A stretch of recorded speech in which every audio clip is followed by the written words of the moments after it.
દિવ્યવાણી તારીખ 1-2-2026ની ગુરુવર્ય પરમ પૂજ્ય સ્વામીશ્રીની દિવ્યવાણીમાંથી સંકલિત. તારીખ 1-2-2026ના રોજ પૂનમ સભામાં વહાલા ગુરુજીએ વિશેષ લાભ આપ્યો હતો તેને વાગોળીએ. શ્રીહરિના પ્રતાપે આપણને જે અલૌકિક જોગ મળ્યો છે તેમાં સર્વોપરી સ્વામિનારાયણ ભગવાનના સંબંધે જે આનંદ અને મોજ વર્તે છે તે અજોડ છે. શ્રીજી મહારાજ મળ્યા, એમની મૂર્તિમાં અખંડ રહેનારા મોટા પુરુષ મળ્યા, ત્યારે હવે જીવનમાં કોઈ પ્રકારની ખોજ બાકી રહેતી નથી. આ દિવ્ય માહોલમાં આપણે સૌ આનંદમાં રહો, સદા આનંદમાં રહો ના મંત્રને આત્મસાત કરી રહ્યા છીએ. પરંતુ પ્રશ્ન એ થાય છે કે જ્યારે આવો દિવ્ય જોગ મળ્યો હોય ત્યારે પણ આ મોજ અને આનંદ કાયમ કેમ ટકતા નથી? ગરડા મધ્ય પ્રકરણનું 37મું વચનામૃત આ મૂંઝવણનો સ્પષ્ટ અને સચોટ ઉત્તર આપે છે.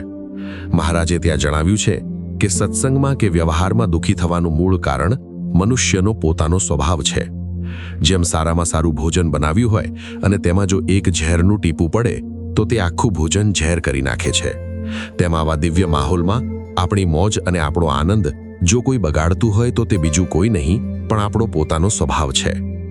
સ્વભાવ એ માત્ર વ્યક્તિ પૂરતો મર્યાદિત નથી, તે આખા પરિવારમાં હોળી પ્રગટાવે છે. વ્યક્તિના સ્વભાવ જ્યારે ટકરાય છે ત્યારે વંટોળ સર્જાય છે. મહારાજે પ્રશ્ન પૂછ્યો છે કે શાસ્ત્રોનું જ્ઞાન હોય, વ્યક્તિ જ્ઞાની હોય, બીજાને ઉપદેશ આપતી હોય, છતાં જ્યારે સમય આવે ત્યારે તે પોતાની પ્રકૃતિ એટલે કે સ્વભાવ મુજબ જ વર્તન કેમ કરે છે? તે સમયે તેને શાસ્ત્રનો નિગ્રહ કે જ્ઞાન કેમ કામ આવતા નથી? કારણ છે સ્વાભાવિક પ્રકૃતિ. જે નથી કરવું હોતું તો પણ થઈ જાય, એનું નામ સ્વભાવ. ઘણા લોકો સત્સંગમાં વર્ષોથી હોય, વાતો મોટી કરતા હોય, પરંતુ જ્યારે તેમનું માન ધવાય કે ધાર્યું ન થાય ત્યારે તેઓ સામાન્ય માણસની જેમ જ વર્તે છે. આ સમસ્યાનું મૂળ કારણ દેહાભિમાન અને પોતાનું મન ધાર્યું કરવાનો સ્વભાવ છે. જ્યાં સુધી વ્યક્તિને એવું લાગે છે કે હું કંઈક છું, મારું જ સાચું અને મારું ધાર્યું જ કરવું છે, ત્યાં સુધી સત્સંગનું સાચું સુખ મળતું નથી. જીવના સ્વભાવ એવા અવળા હોય છે કે પોતે તો દુઃખી થાય જ છે, પણ મોક્ષના દાતા એવા મોટા પુરુષને પણ દુઃખી કરે છે. આ સ્વભાવો ટાળવા એ જીવનનું સૌથી મોટું ઓપરેશન છે અને તેના માટે કોઈ સામાન્ય ડોક્ટર નહીં પણ સર્જન એવા મોટા પુરુષની જરૂર પડે છે. સ્વભાવોનો જો કોઈ રાજા હોય તો તે છે દેહાભિમાન અને પોતાનું મન ધાર્યું કરવાનો સ્વભાવ. મનમુખીપણું એ જીવને પાયમાલ કરી નાખે છે. સત્સંગને, પરિવારને, મેળવેલા રાજીપાને તારાજ કરી નાખે છે. સ્વભાવ ટાળવાની અકસીર દવા છે સત્પુરુષમાં પ્રીતિ અને તેમને રાજી કરવાનો વિચાર. જ્યારે આપણને એમ થાય કે મારે મારા ગુરુને કે ભગવાનને રાજી કરવા છે, ત્યારે આપોઆપ આપણું મન ધાર્યું ગૌણ થઈ જશે અને અણધાર્યા પરિણામો આવશે. જે વ્યક્તિ પોતાનું મન ધાર્યું કરે છે તેને વિનાશક અને ભયંકર પરિણામો ભોગવવા પડે છે. પછી તે સાધુ હોય કે હરિભક્ત હોય, પણ જ્યારે પોતાનું મન ધાર્યું કરે છે ત્યારે તેનું પરિણામ કેવું ભયાનક આવે છે તેને આ દ્રષ્ટાંતો દ્વારા વિગતે સમજીએ. ઈસવીસન 2001માં નેપાળમાં ક્રાઉન પ્રિન્સ દીપેન્દ્રવીર વિક્રમ શાહે પોતાનું મન ધાર્યું કરવા જતાં આખા શાહી વંશનો નાશ કરી નાખ્યો. આ ઘટના માનવ ઇતિહાસની એક ભયંકર ચેતવણી છે. માત્ર એક લગ્નના નિર્ણયમાં માતા પિતાની આજ્ઞા લોપીને પોતાનું ધાર્યું કરવાના હઠાગ્રહે નિર્દોષોના લોહી વહેવડાવ્યા અને અંતે સર્વનાશ નોતર્યો.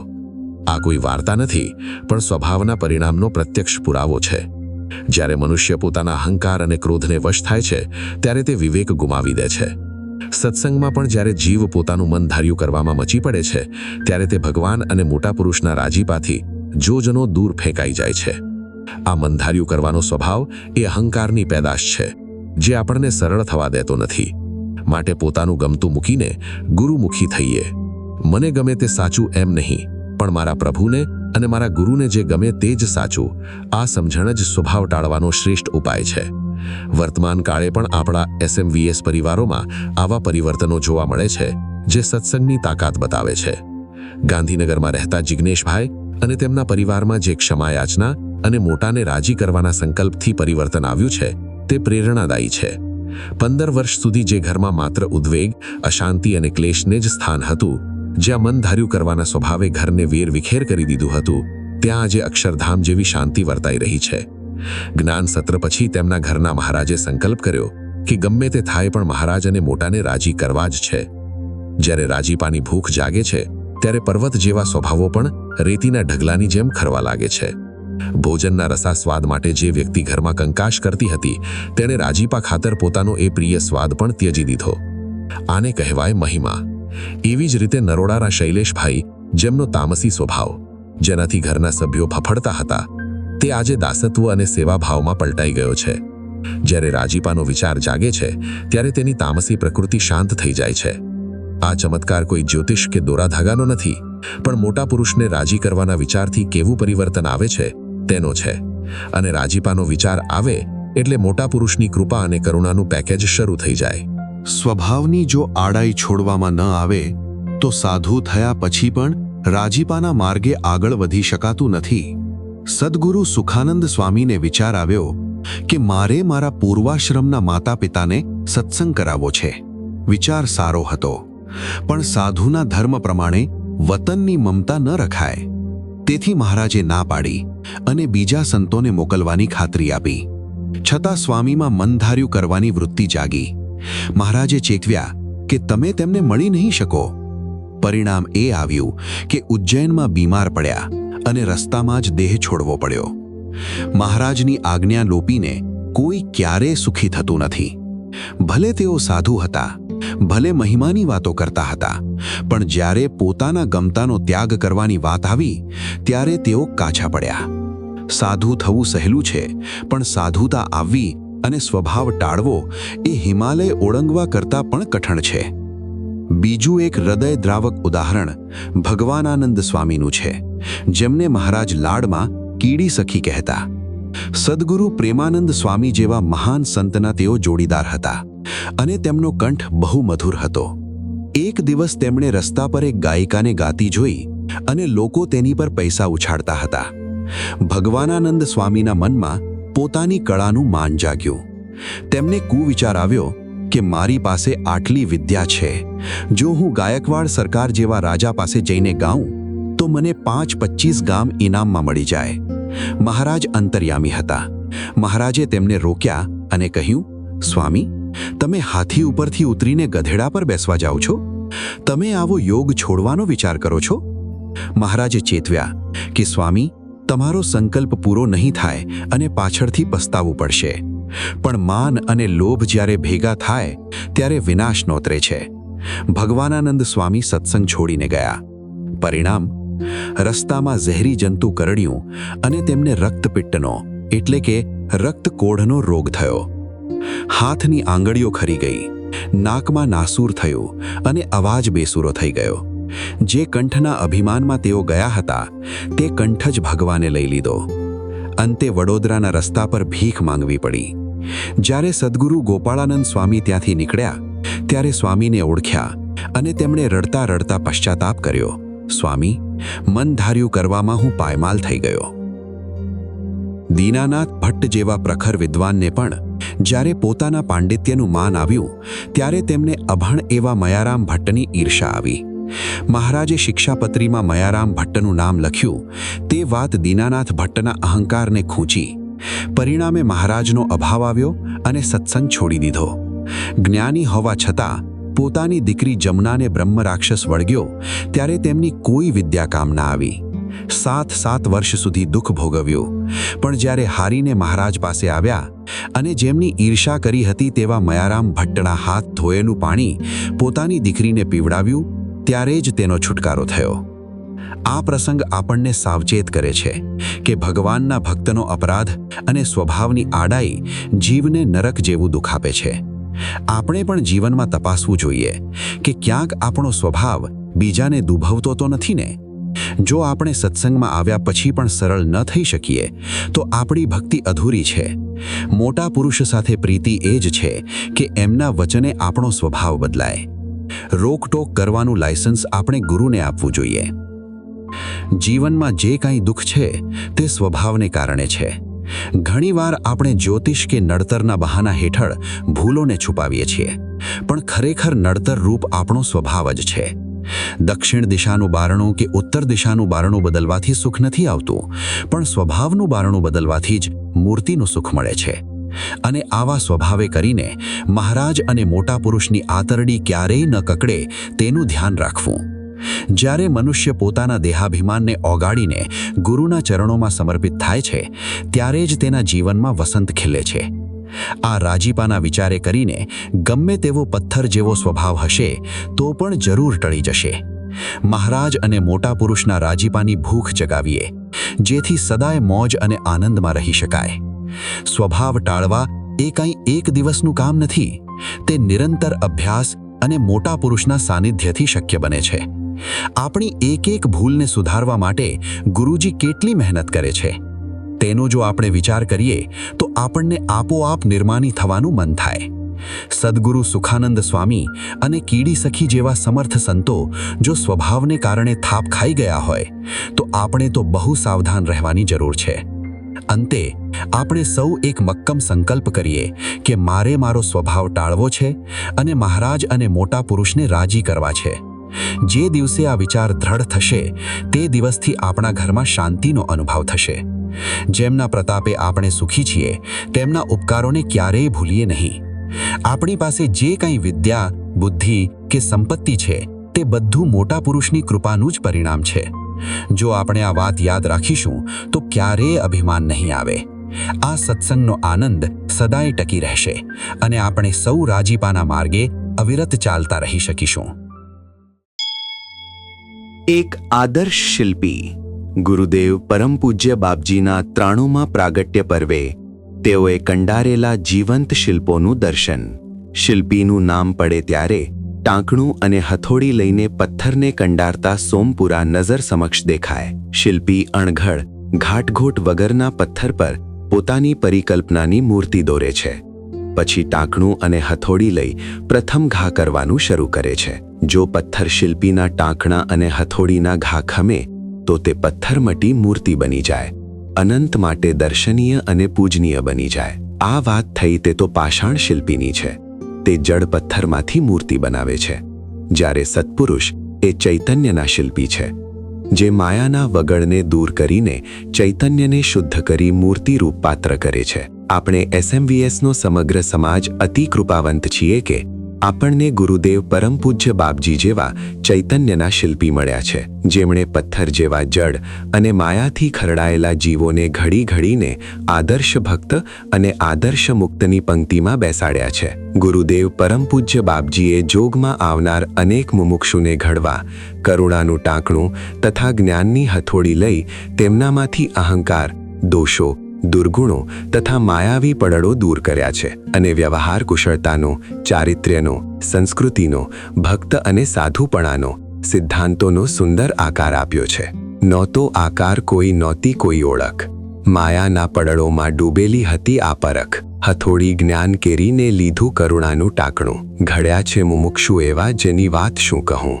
પાષાણ જેવા જીવોને જેણે પરમ પદ પમાડ્યા, એવા શિલ્પી ગુરુદેવે પરભાવી માર્ગ ઉઘાડ્યા. ગુરુદેવ પરમ પૂજ્ય બાપજીએ મુમુક્ષુને ઘડી ઘડીને જીવંત મૂર્તિઓ બનાવી છે. તેઓએ વ્યસનીના વ્યસનો છોડાવી સાચા ભક્ત બનાવ્યા છે. ક્રોધિતને જડ સમાન શાંત નિર્મળ બનાવ્યા છે. નર્યા અહમ, મમત્વ અને સ્વાર્થ વૃત્તિમાં જીવતા મનુષ્યોને પરમાર્થને પંથે વાળ્યા છે. એટલું જ નહીં, ગુરુદેવ પરમ પૂજ્ય બાપજીએ અનેક મુમુક્ષુઓના અંતરમાંથી માયાનો કચરો સાફ કરીને શ્રીહરિની સ્વરૂપ નિષ્ઠા દ્રઢ કરાવી છે. આ કોઈ સાધારણ પરિવર્તન નથી. આ એક તેઓની દિવ્ય શિલ્પકળા છે. નમન છે એવા શિલ્પીને જે દેહ ભાવને તોડે છે. શિલ્પી તો કંડારે મૂર્તિ જે મંદિરમાં પૂજાય છે, પણ બાપજીએ ઘડ્યા મુમુક્ષુ જે મૂર્તિધામમાં વસી જાય છે. આ વિશેષાંકના સમગ્ર લેખોમાં આપણે નિહાળીશું આ આદર્શ શિલ્પીએ કેવી રીતે ઘડ્યા છે આદર્શ શિલ્પોને. ગુરુદેવ પરમ પૂજ્ય બાપજીએ કરેલા ઘડતરના પ્રસંગો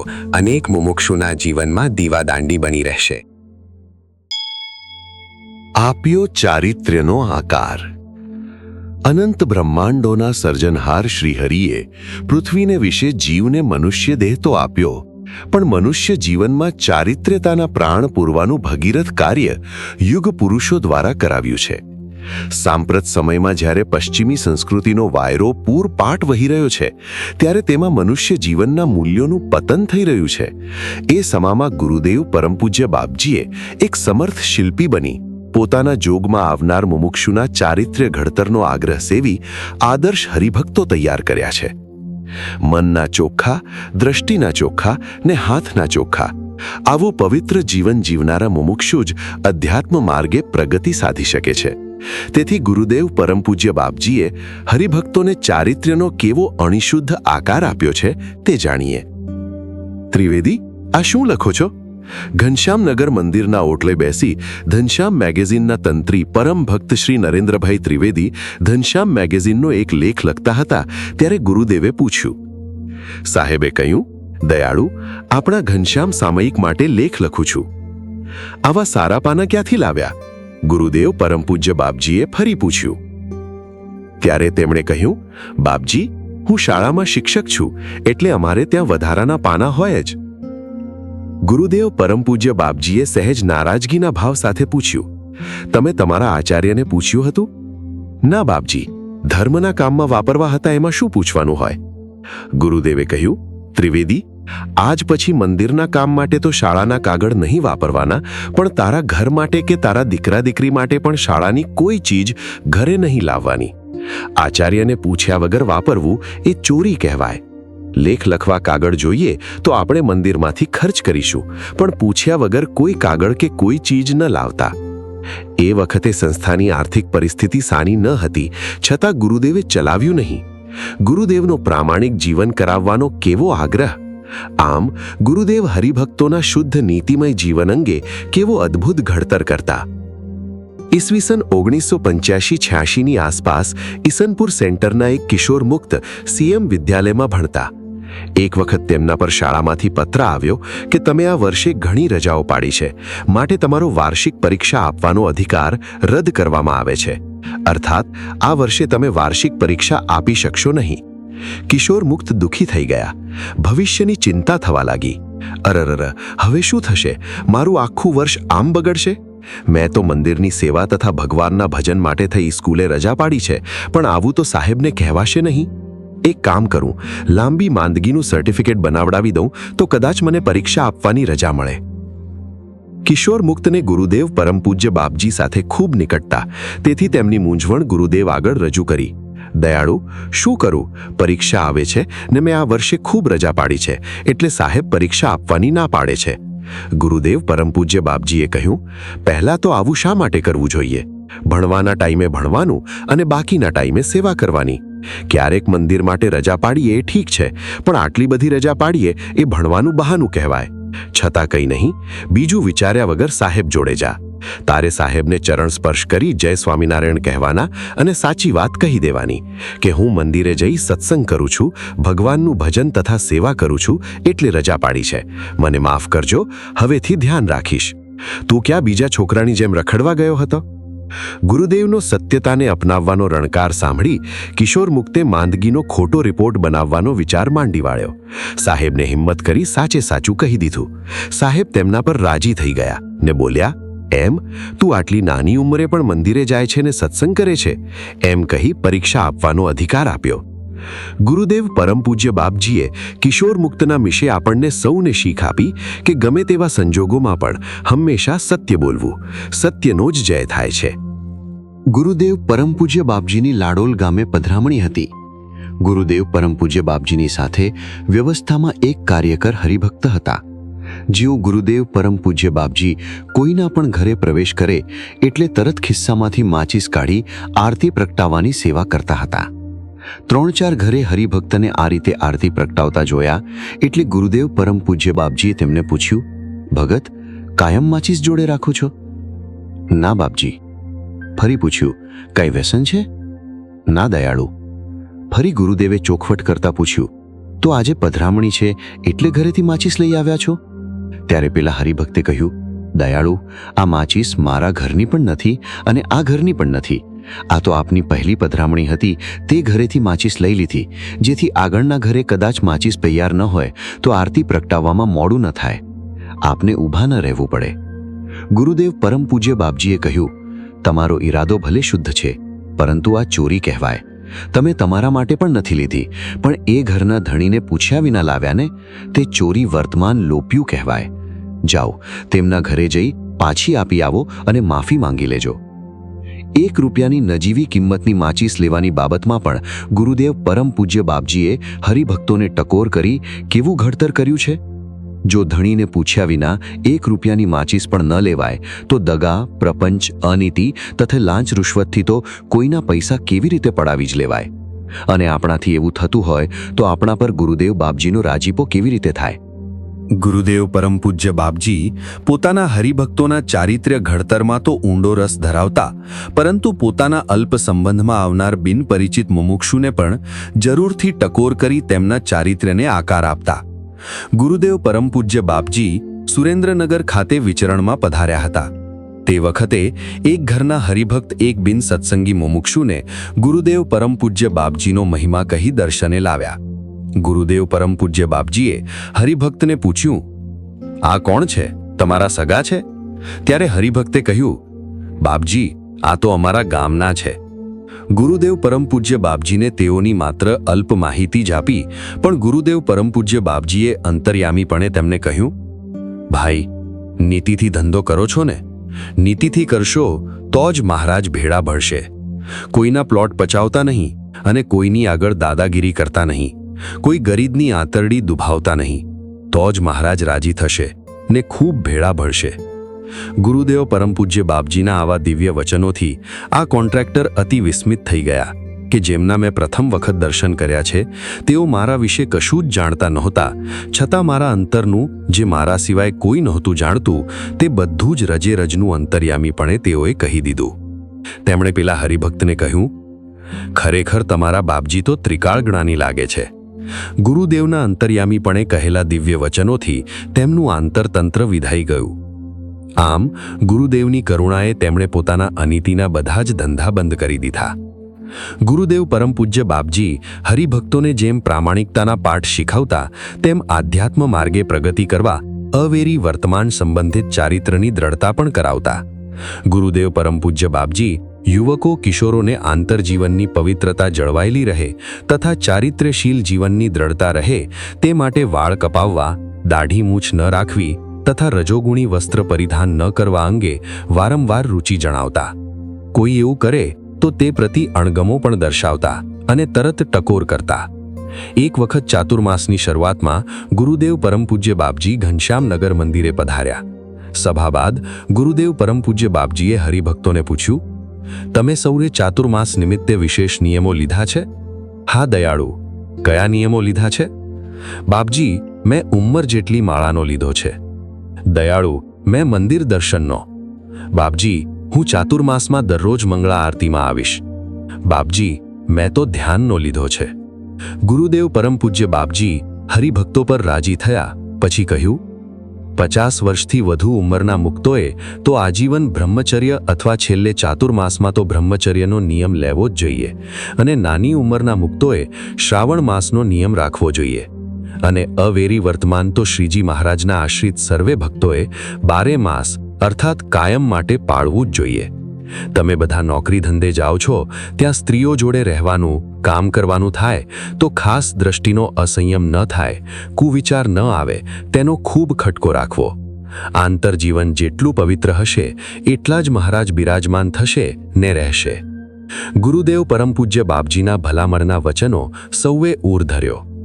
ગુરુદેવ બાપજીના દિવ્ય હસ્તે જે હરિભક્તોનું ચારિત્ર્ય ઘડતર થયું છે તે હરિભક્તો નક્કર અને આદર્શ શિલ્પો બની આજે SMVS સમાજમાં ઝળકી રહ્યા છે. આવા ચારિત્ર્ય ઘડતરના પ્રસંગો આપણા માટે દિવ્ય જીવનની કેડી છે. તેના પર ચાલી શુદ્ધ જીવન કરી પ્રાગટ્ય દિન ઉજવીએ. આપ્યો ભક્તપણાનો આકાર. ઘડાયેલી મૂર્તિ પૂજાય છે, નહીં કે પથ્થર. મૂર્તિ પૂજવી સહેલી છે, પણ ઘડવી અતિ કઠણ છે. પથ્થરમાંથી બનેલી મૂર્તિ પૂજનીય બને છે, પણ ક્યારે? તો શિલ્પી પહેલા પથ્થરમાં અને કલ્પનામાં મૂર્તિ દોરે છે, પછી ટાંકણું અને હથોડી લઈ તેને ઘડે છે. મૂર્તિમાંથી નકામો ભાગ દૂર કરી તેને ઘડી ઘડી મૂર્તિરૂપ આકાર આપે છે. સદગુરુ ગુણાતીતાનંદ સ્વામીએ પ્રકરણ 3ની પહેલી વાતમાં કહ્યું છે કે જેવા પુરુષનો સંગ થાય તે થકી તેવો સમાસ થાય છે, ને સર્વદેશી પુરુષનો સંગ થાય તો તે થકી સર્વદેશી જ્ઞાન પ્રાપ્ત થાય છે, ને એક દેશી સંગ થકી સર્વ પ્રકારનું જ્ઞાન પમાય નહીં. કેમ જે ધર્મ, જ્ઞાન, વૈરાગ્ય, ભક્તિ, મહિમા આદિકમાંથી જેને જે અંગ મુખ્ય હોય તેના સંગથી તે વાત સમજાય અને સર્વે અંગે સંપૂર્ણ હોય તેના સંગથી સર્વે વાત સમજાય છે. માટે સર્વદેશી સંગ મળવો બહુ દુર્લભ છે. સર્વદેશી સત્પુરુષનો સંગ મળે તો શિષ્યનું સર્વાંગ ઘડતર થાય. SMVSનો સમાજ અતિ કૃપાવંત છે કે સર્વાંગપૂર્ણ સર્વદેશી સત્પુરુષ ગુરુદેવ પરમ પૂજ્ય બાપજીનો દિવ્ય સંગ મળ્યો છે. ગુરુદેવ પરમ પૂજ્ય બાપજીએ સમગ્ર હરિભક્ત સમાજનું મા બાપ, મિત્ર અને માર્ગદર્શક બની સૂક્ષ્મથી સૂક્ષ્મ ઘડતર કર્યું છે.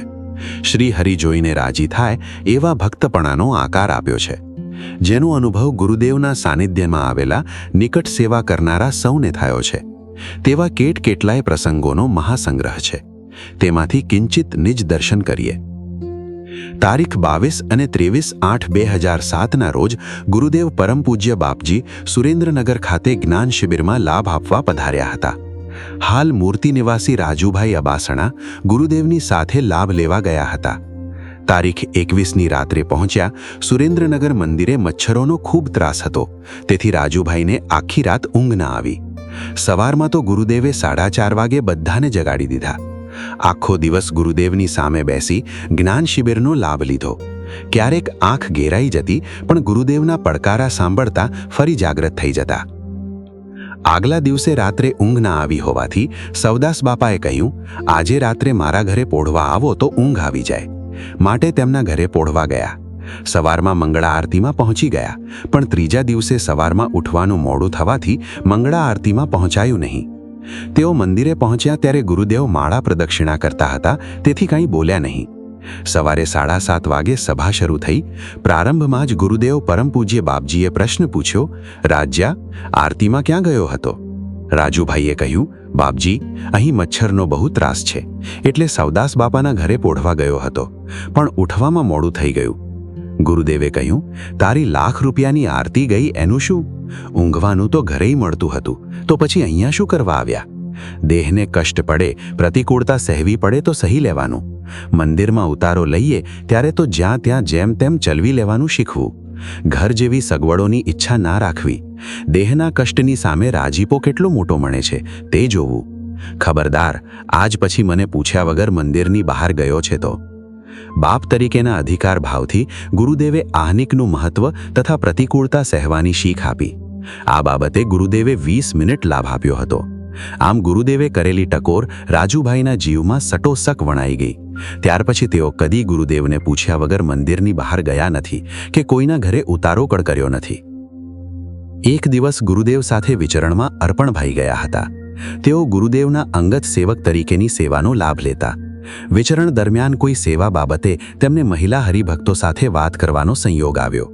અર્પણભાઈ જતા હતા ત્યારે ગુરુદેવે ઊભા રાખી બાપ દીકરાને શીખવે તેમ શીખવતા કહ્યું, અર્પણ, તારે મહિલાઓ સાથે કંઈ વ્યવહાર કરવો પડે તો કરવો, પણ સંયમમાં રહી વ્યવહાર કરવો. કદાચ કોઈ કામ માટે મહિલા વિભાગ બાજુ જવું પડે તો પણ નીચી દ્રષ્ટિએ જ જવું, નીચી દ્રષ્ટિએ જ વાત કરવી. બીજા ગમે તેમ વર્તે તો ચાલે, પણ તું અમારી જોડે રહે છે માટે તારું વર્તન તો બીજા કરતાં સવાયું જોઈએ. વ્યવહાર કરવામાં બહુ સાવધાની રાખવાની. એવી રીતે ગુરુદેવ નિકટમાં રહેનારા ભક્તનું સૂક્ષ્મથી સૂક્ષ્મ બાબતમાં અનોખું ઘડતર કરતા. ઈસવીસન 1984માં ત્રિભુવનદાસ ચેલદાસ પટેલ એટલે TC પટેલ નવા સત્સંગમાં જોડાયા હતા. એ અરસામાં તેઓ નવી ગાડી લાવ્યા હતા. ગુરુદેવ પરમ પૂજ્ય બાપજીને મહેસાણા બાજુ વિચરણમાં જવાનું હતું. તેથી તેમને કહ્યું, જો તમે ગાડી લઈને અમારી સાથે સેવામાં આવો તો અમારે સાપાવાડા ગામે સત્સંગ કરાવવા જવું છે. TC પટેલ રાજી થઈ ગાડી લઈ સેવામાં જવા તૈયાર થઈ ગયા. તેઓ સત્સંગમાં નવા હોવાથી એક મોટેરા હરિભક્તે તેમને શીખવ્યું કે દરરોજ સવારે ઉઠીને સંતોને પગે લાગજો. સાપાવાડા ગામે રાત્રિ રોકાણ હતું. સવારમાં ગુરુદેવ શૌચાદિક ક્રિયા કરી દંત ધાવન કરતા હતા. એ વખતે TC પટેલે ઉઠીને સીધા જ ગુરુદેવને ચરણ સ્પર્શ કર્યા. ગુરુદેવે કહ્યું, TC, હવે અહીં જ ઊભો રહે. અમે શૌચાદિક ક્રિયા કરીને આવ્યા છીએ. તું અમને અડ્યો એટલે અભડાયો. ગુરુદેવે દંત ધાવન ક્રિયા પૂરી કરી ત્યાં સુધી તેમને ત્યાં જ ઊભા રાખ્યા. એ પછી ગુરુદેવે ત્યાં જ ઊભા હરિભક્ત તરીકે કેવી ક્રિયાશુદ્ધિ રાખવી જોઈએ, શૌચાદિક કરી સ્નાન કરવું જોઈએ આદિક સમજાવ્યું. ત્યારબાદ તેમને પહેર્યા કપડે સ્નાન કરાવડાવી ગુરુદેવ પોતે સ્નાન કરવા પધાર્યા. ગુરુદેવ વહેલી સવારે પણ હરિભક્ત તરીકેના ધર્મ શીખવવા તત્પર રહેતા. ગુરુદેવે ટકોર કરી શીખવીને પણ ટીસી પટેલને અતિ નિકટ લઈ લીધા. તેમને ગુરુદેવ સાથે સ્નેહનો નાતો બંધાઈ ગયો. પછી તો તેઓ જ્યારે ઘનશ્યામનગર મંદિરે દર્શન કરવા આવતા ત્યારે ગુરુદેવે તેમને નિત્ય મંદિર દર્શન કરવા, એકાદશી કરવી, માનસી પૂજા કરવી, ધર્માદો કાઢવો આદિક સત્સંગીની રીત શીખવતા તેમનું એવું શ્રેષ્ઠ ઘડતર કર્યું કે આજે તેઓ સંસ્થાના અગ્રણી હરિભક્ત તરીકે ઘરધણી થઈ સેવા બજાવી રહ્યા છે. એક વખત ગુરુદેવ પરમપૂજ્ય બાપજી ઘનશ્યામનગર મંદિરે ચાતુર્માસ પારાયણની પૂર્ણાહુતિમાં પધાર્યા હતા. ઉત્સાહી કિશોરોએ સ્ટેજમાં એક ઝૂંપડી જેવું બનાવી ગામડાનું દ્રશ્ય તૈયાર કર્યું હતું. વહાલા હરિકૃષ્ણ મહારાજ સાથે ગુરુદેવનું સભામાં સ્વાગત થયું. ગુરુદેવે સ્ટેજ ઉપર આસન ગ્રહણ કરતા પહેલા ઝૂંપડી સામું જોઈ હસ્તના લટકાથી વાહ એવું કહ્યું. કિશોરો ખૂબ રાજી થઈ ગયા.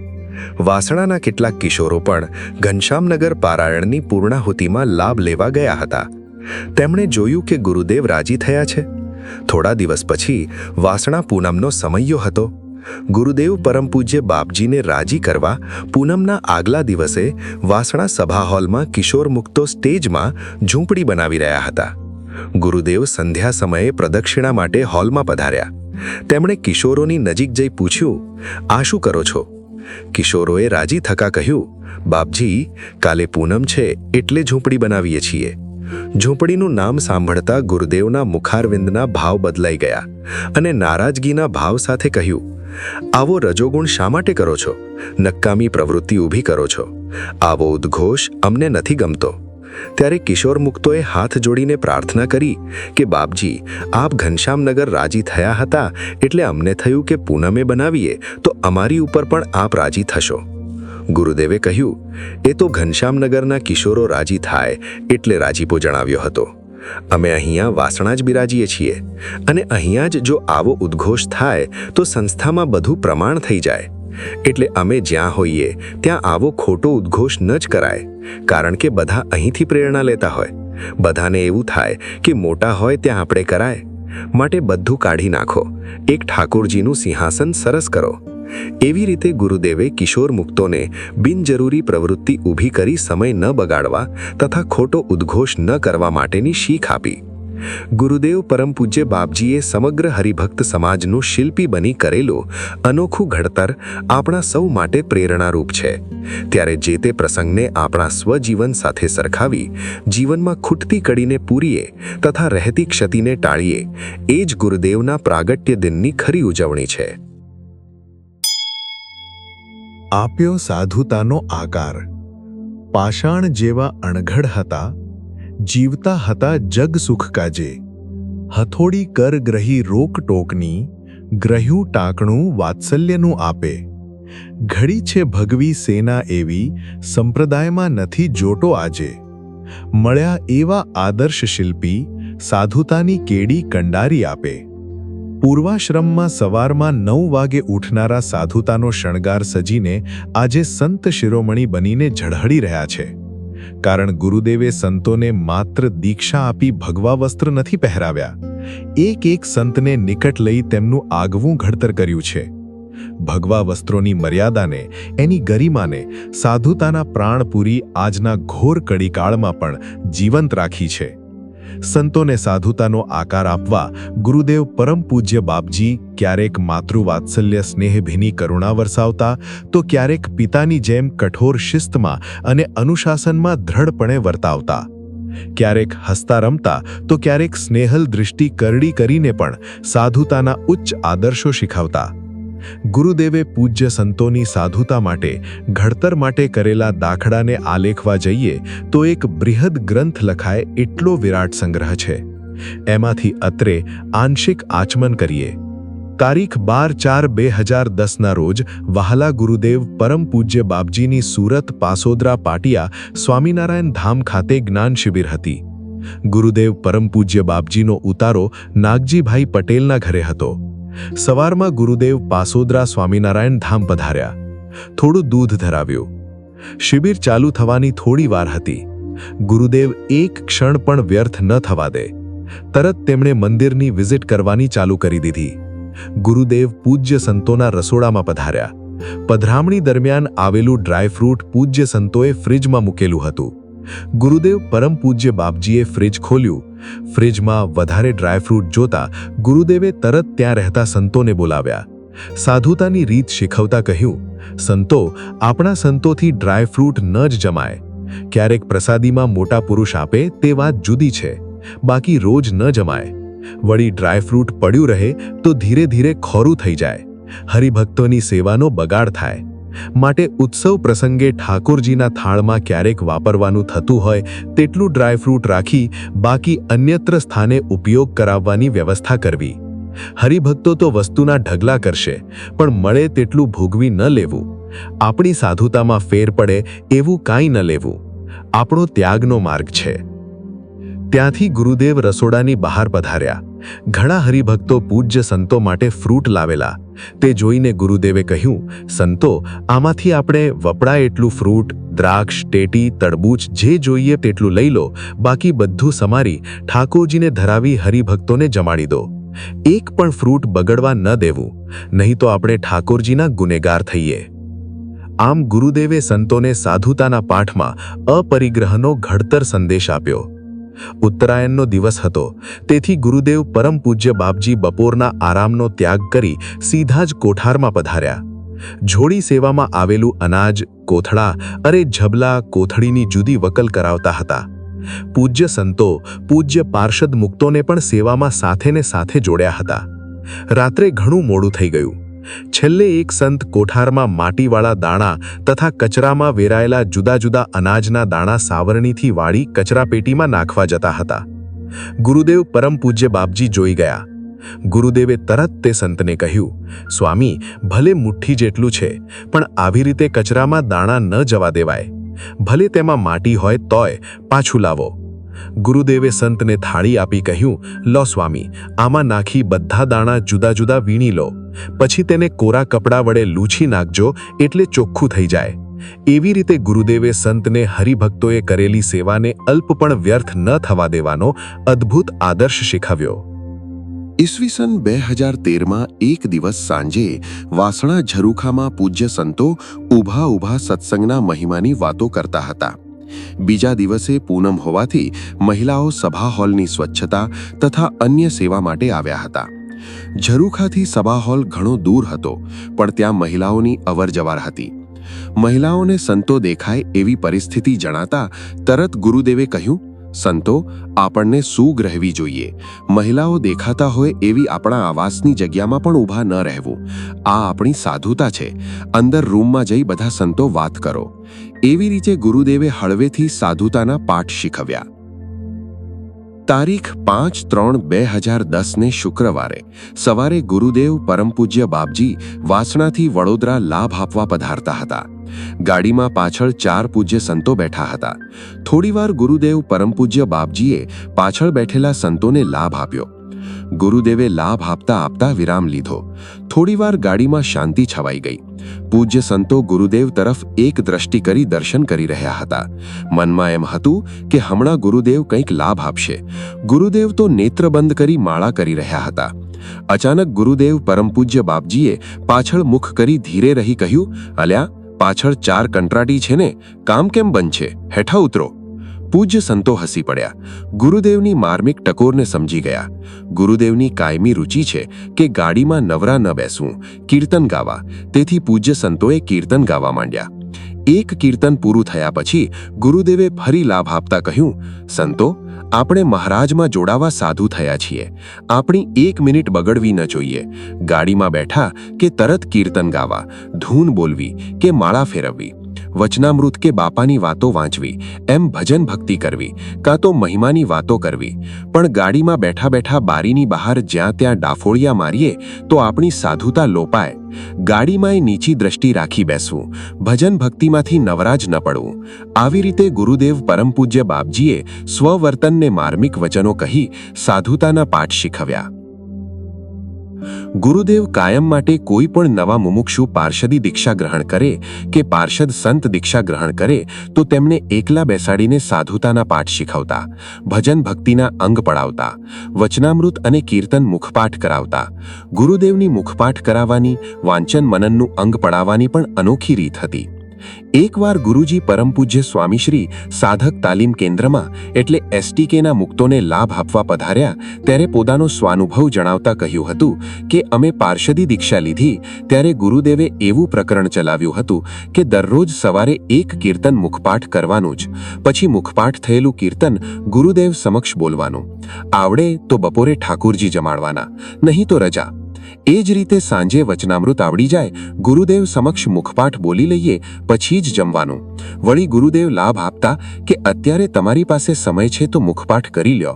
એ વખતે અમે જે મુખપાઠ કર્યું હતું તે આજે પણ ઇદમ છે, માટે તમે અત્યારે મૂડી ભેગી કરી લ્યો. આવી રીતે ગુરુદેવ કાયમ નવા પાર્ષદોને સંતોને મુખપાઠ કરાવતા. આવું જ બીજું સંસ્મરણ રજૂ કરતા સંસ્થાના વડીલ સંત પૂજ્ય પૂર્ણ સ્વામીએ કહ્યું હતું કે ઈસવીસન 1999માં અમે સંત દીક્ષા લીધી. ગુરુદેવ તો અતિશય આગ્રહ જણાવતા કે સાધુને તો વાંચનનું અંગ વિશેષ હોવું જોઈએ. મધ્યાહ્ન ભોજન પછી ગુરુદેવ કાયમ 1.5-2 કલાકનું વાંચન મનન કરાવતા. ગુરુદેવ અમને વાંચવા બેસાડી છોડી ન દેતા, સ્વયં પોતે જોવા પધારતા કે બરાબર વાંચે છે કે નહીં. એમાં એક દિવસ સેવકને વાંચતા વાંચતા ઊંઘ આવી ગઈ. એ જ વખતે ગુરુદેવ પરમ પૂજ્ય બાપજી પધાર્યા. ગુરુદેવે સેવકને જગાડી થોડીવાર લાભ આપ્યો, વાંચનનું મૂલ્ય સમજાવ્યું અને કહ્યું કે હવે દરરોજ ઊભા ઊભા જ વાંચવાનું, જેથી ઊંઘ ન આવે. એ પણ એક દિવસ નહીં, પણ 1 મહિના સુધી સેવકને દરરોજ 1.5 કલાક ઊભા ઊભા વાંચન કરાવ્યું હતું. સેવક ઊભા ઊભા વાંચતો. ગુરુદેવ દર્શન આપવા પધારે ત્યારે ક્યારેક અમને પૂછતા, શું વાંચ્યું, શું મનન કર્યું, શું શીખ્યા, એવા પ્રશ્ન પૂછી પાકું કરાવતા. આજે પણ ગુરુદેવની એ અનોખા ઘડતરની સ્મૃતિઓને યાદ કરતા આંખોની કોર ભીની થઈ જાય છે.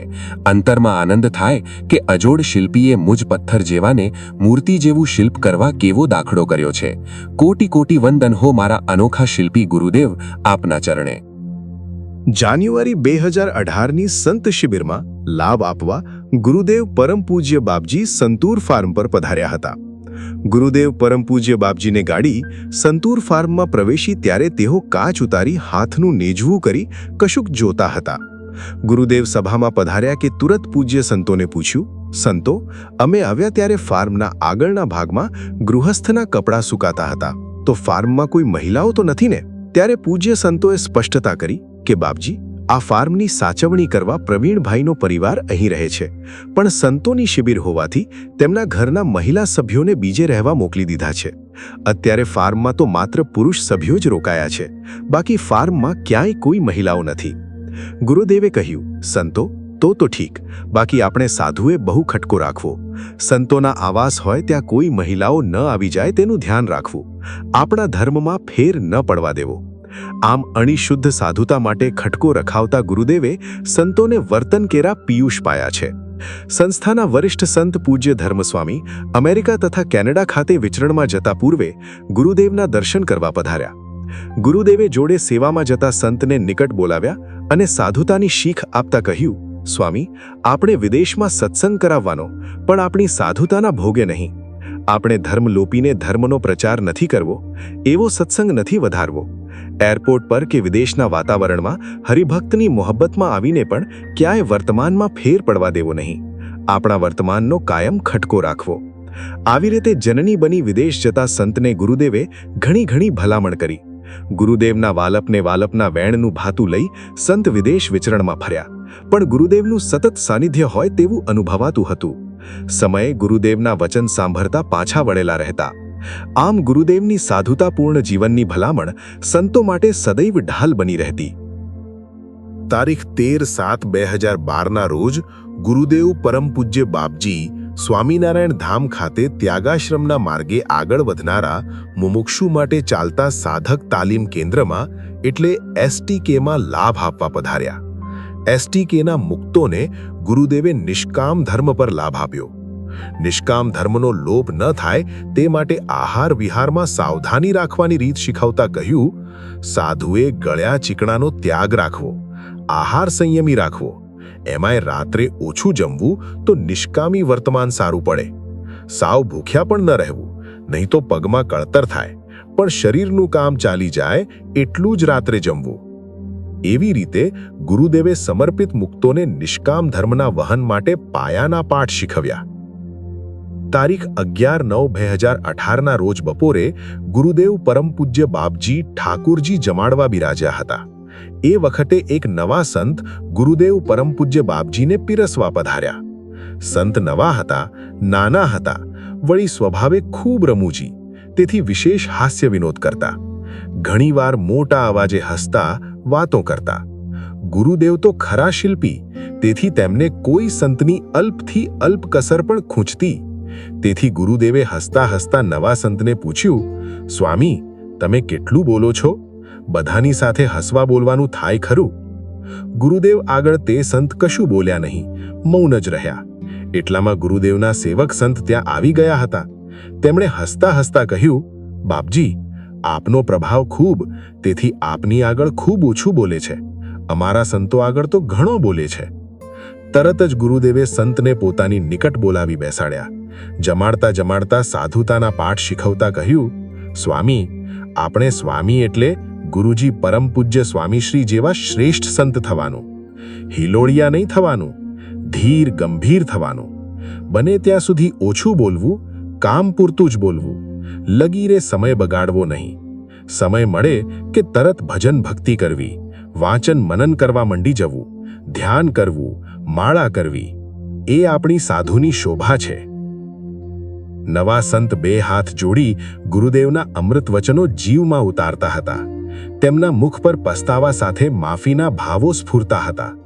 આ જોઈ ગુરુદેવ રાજી થયા. વહાલથી સંતના મસ્તક ઉપર ડાબો હસ્ત મૂકી રાજીપો વરસાવ્યો.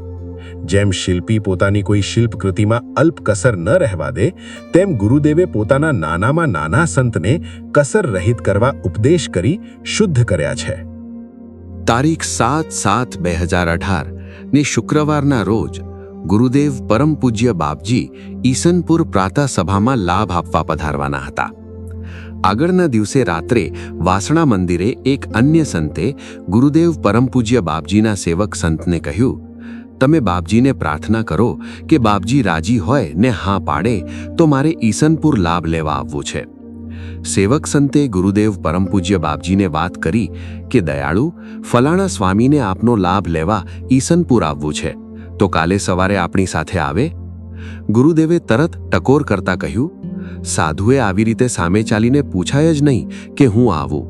સાધુને તો જેમ રાખે તેમ રહેવાનું હોય. ગુરુદેવ સહજમાં નાની બાબતમાં પોતાના ઠરાવ કે સૂચન ન રાખવું તેવું શીખવતા. ગુરુદેવ પરમ પૂજ્ય બાપજી અનોખા સંત ઘડવૈયા છે. તેમણે કરેલા વર્તમાન સંબંધી, જીવન સંબંધી, વ્યવહાર સંબંધી ને વર્તન સંબંધી ઘડતરમાંથી મળતી પ્રેરણાને સ્વજીવન સાથે સરખાવી જીવન પરિવર્તનનો દ્રઢ સંકલ્પ કરી ગુરુદેવના પ્રાગટ્ય દિનની ઉજવણી કરીએ. આપ્યો સિદ્ધાંતનો આકાર.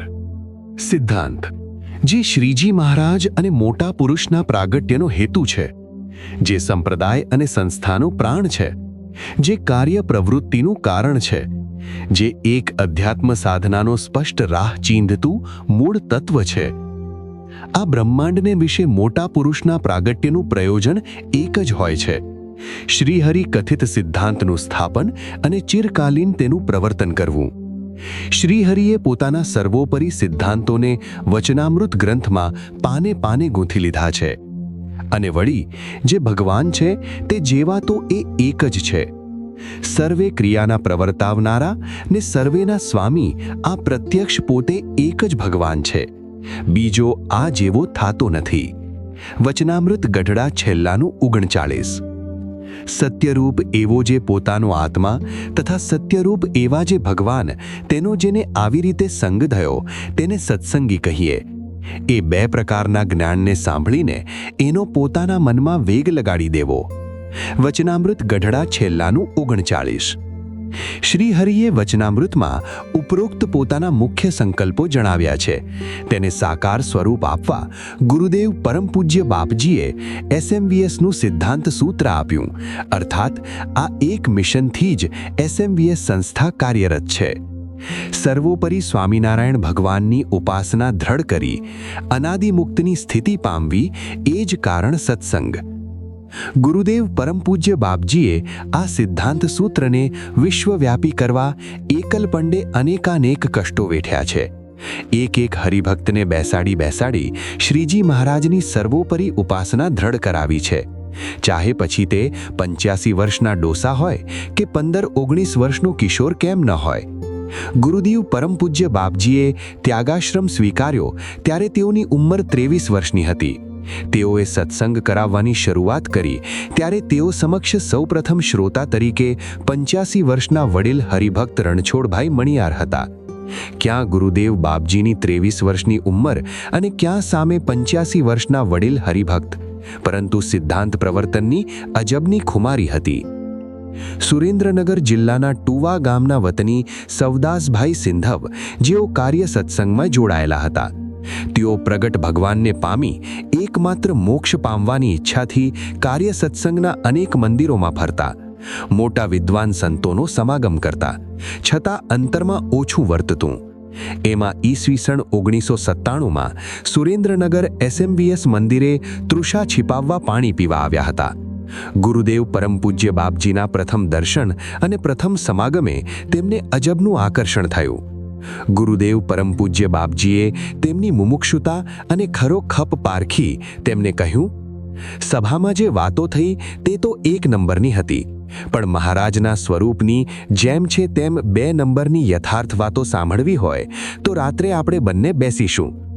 ગુરુદેવ પરમ પૂજ્ય બાપજીએ રાત્રે 9 વાગે ચેષ્ટા બાદ આ સવદાસભાઈને શ્રીજી મહારાજની સ્વરૂપ નિષ્ઠાની વાતો શરૂ કરી તો સવારે 5 વાગ્યા સુધી એકધારી વાતો કરી તેમને શ્રીજી મહારાજના સિદ્ધાંતોથી રંગી દીધા.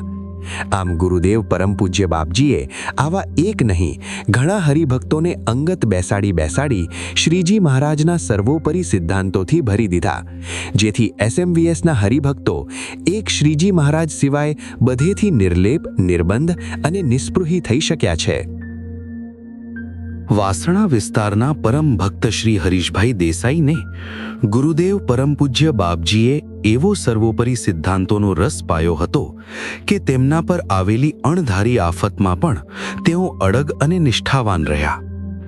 હરીશભાઈ ગુરુદેવ પરમ પૂજ્ય બાપજીની કૃપાએ સ્વામિનારાયણ ભગવાનની સર્વોપરી નિષ્ઠા દ્રઢ કરી સારા સત્સંગી થયા હતા. તેમના પિતાશ્રી ભગવાનભાઈ 52 વર્ષની ઉંમરે ગંભીર માંદગીમાં સપડાયા. એટલે તેઓના કુટુંબીજનો હરીશભાઈને કહેવા લાગ્યા, તારા બાપાની ઉંમર નાની છે, શરીરમાં કોઈ રોગ નહોતો, છતાં આવું કેમ થયું તને ખબર છે?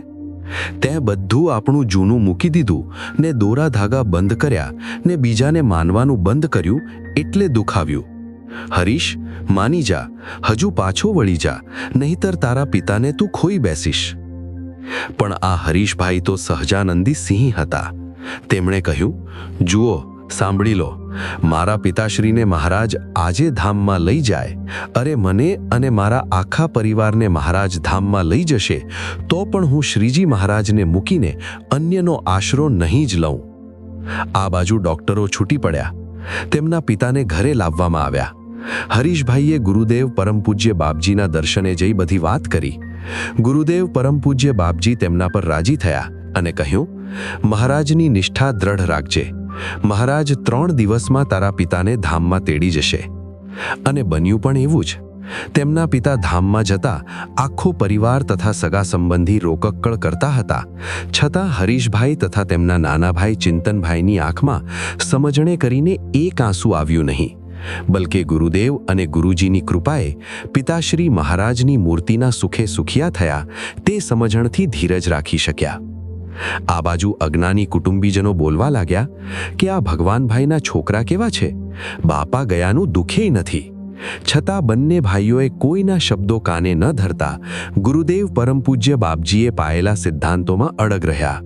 આમ ગુરુદેવે સિદ્ધાંતવાદી હરિભક્ત સમાજની રચના કરી છે.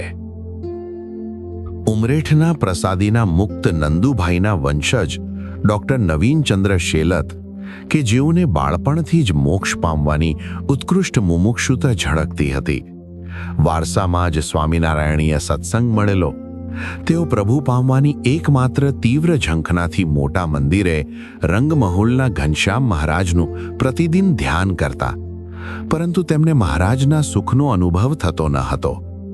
એક દિવસ તેઓ ધ્યાન કરતા હતા. તે વખતે જ ગુરુદેવ પરમ પૂજ્ય બાપજીએ તેમને જોયા અને પાછળથી ખભે હાથ મૂકી પૂછ્યું, તમે શું કરો છો? ગુરુદેવના આ શબ્દોમાં કંઈક નવીનતમ દિવ્યતાનો અહેસાસ થતા નવીનચંદ્રભાઈએ આંખો ખોલી દીધી. સામે ગુરુદેવ પરમ પૂજ્ય બાપજી હતા. તેઓને ગુરુદેવ પરમ પૂજ્ય બાપજીના પ્રથમ દર્શને જ અદ્ભુત શાંતિનો અનુભવ થયો અને મનોમન દૃઢ થઈ ગયું કે આ એ જ સાચા સંત છે જે મને અનુભવના માર્ગે આગળ વધારશે. ગુરુદેવ પરમ પૂજ્ય બાપજીએ તેમને પોતાના આસાને લઈ ગયા અને ધ્યાન અંગે થોડી પૂછતાછ કરી. ભગત, કઈ લટકે ધ્યાન કરો છો? સ્વામી, હું તો મહારાજને સામે ધારીને ધ્યાન કરું છું. તમે તો અનુલોમ લટકે ધ્યાન કરો છો. એ લટકે તો પરમ એકાંતિકની સ્થિતિ પ્રાપ્ત થાય અને પરમ એકાંતિકનું સુખ તો બિંદુ જેટલું જ છે. એથી પર અનાદિ મુક્તની લટકે અર્થાત રસબસ ભાવે એકમેકપણે એટલે કે મૂર્તિ રૂપ થઈ મૂર્તિમાં રહી ધ્યાન થાય તો અનાદિ મુક્તની સ્થિતિ થાય. આપણે એ રીતે ધ્યાન કરવું.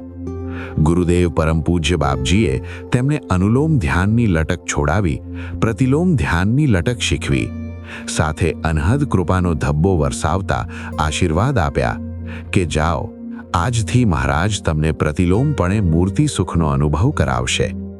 તે જ દિવસથી તેમને ધ્યાનમાં શ્રીજી મહારાજની દિવ્ય તેજોમય મૂર્તિના પ્રતિલોમપણે દર્શન થવા લાગ્યા.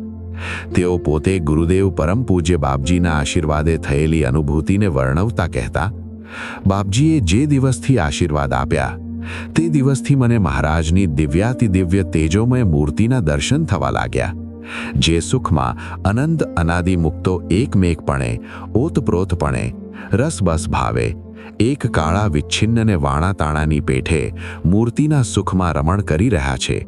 એ જ દિવ્ય સુખમાં મને પણ ગરકાવ કરી દીધો. તેઓના દીકરા પરમ ભક્ત હિમાંશુભાઈ શેલત ઘણી વખત કહેતા કે પિતાજી દિવસે તો ઘણી વખત ધ્યાનમાં લીન રહેતા, પણ રાત્રે ઉઠીને જોઉં તો પણ ઘણી વખત પથારીમાં બેઠા બેઠા ધ્યાન કરતા જ દર્શન થતા. આમ ગુરુદેવ પરમ પૂજ્ય બાપજીએ શ્રીજી મહારાજના સ્વરૂપની નિષ્ઠા તો દૃઢ કરાવી, પરંતુ આવા ઉત્કૃષ્ટ મુમુક્ષુને અનાદિ મુક્તની લટક આપી મૂર્તિ સુખમાં ગરકાર પણ કર્યા હતા. સ્વામી, ઉઠો, અમારે તમને એક અગત્યની વાત કરવી છે. ગુરુદેવ પરમ પૂજ્ય બાપજીએ ઘનશ્યામનગર મંદિરે રાત્રે 2 વાગે ગુરુજી પરમ પૂજ્ય સ્વામીશ્રીને ઉઠાડીને કહ્યું. ગુરુજી ઉઠ્યા અને ગુરુદેવ પરમ પૂજ્ય બાપજીએ તેમનો હસ્ત પકડી મંદિરના પાછળના ભાગમાં લઈ જઈ બેસાડ્યા અને કહ્યું, સ્વામી, આ સંકલ્પ મહારાજનો છે. મહારાજે આપણને બંનેને એમના સિદ્ધાંતો સંકલ્પોને પૂરા કરવા જ મોકલ્યા છે. તમે અમને વચન આપો કે આપણી સંસ્થામાં આજે કે ભવિષ્યમાં ભગવાન એક સ્વામિનારાયણ જ રહેવા જોઈએ. સત્પુરુષનું મહાત્મ્ય સત્પુરુષ તરીકેનું જ હોવું જોઈએ, ભગવાન તરીકે નહીં. આટલું અમને વચન આપો. ગુરુજીએ ગુરુદેવના હસ્તમાં હસ્ત મૂકી વચન આપ્યું ત્યારે ગુરુદેવ બાપજીને જંપ વળ્યો.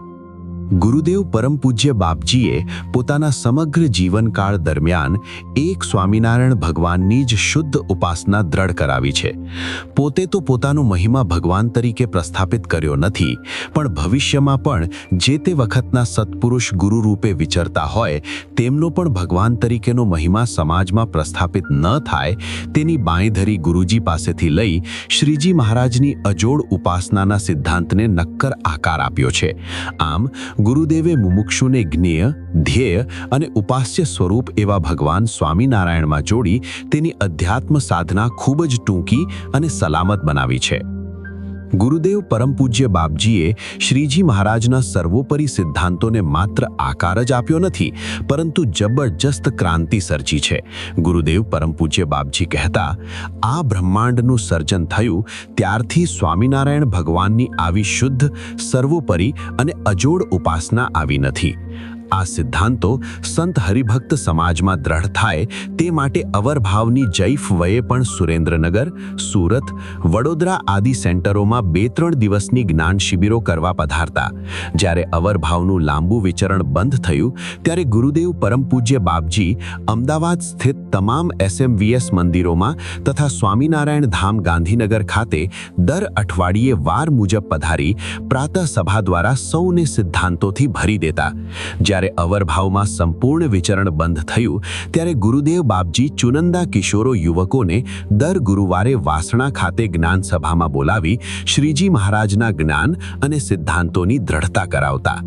કારણ સત્સંગના આ સિદ્ધાંતો પર સંસ્થા આજે અને ભવિષ્યમાં મુસ્તાક એટલે કે મક્કમ રહે તે હેતુથી જ ગુરુદેવ પરમ પૂજ્ય બાપજીએ પોતાના ત્યાગી શિષ્ય વર્ગને પુરાણી, શાસ્ત્રી કે વાચસ્પતિ કર્યા નથી, માત્ર એક વચનામૃત જ ભણાવી સિદ્ધાંતોમાં પાકા કર્યા છે.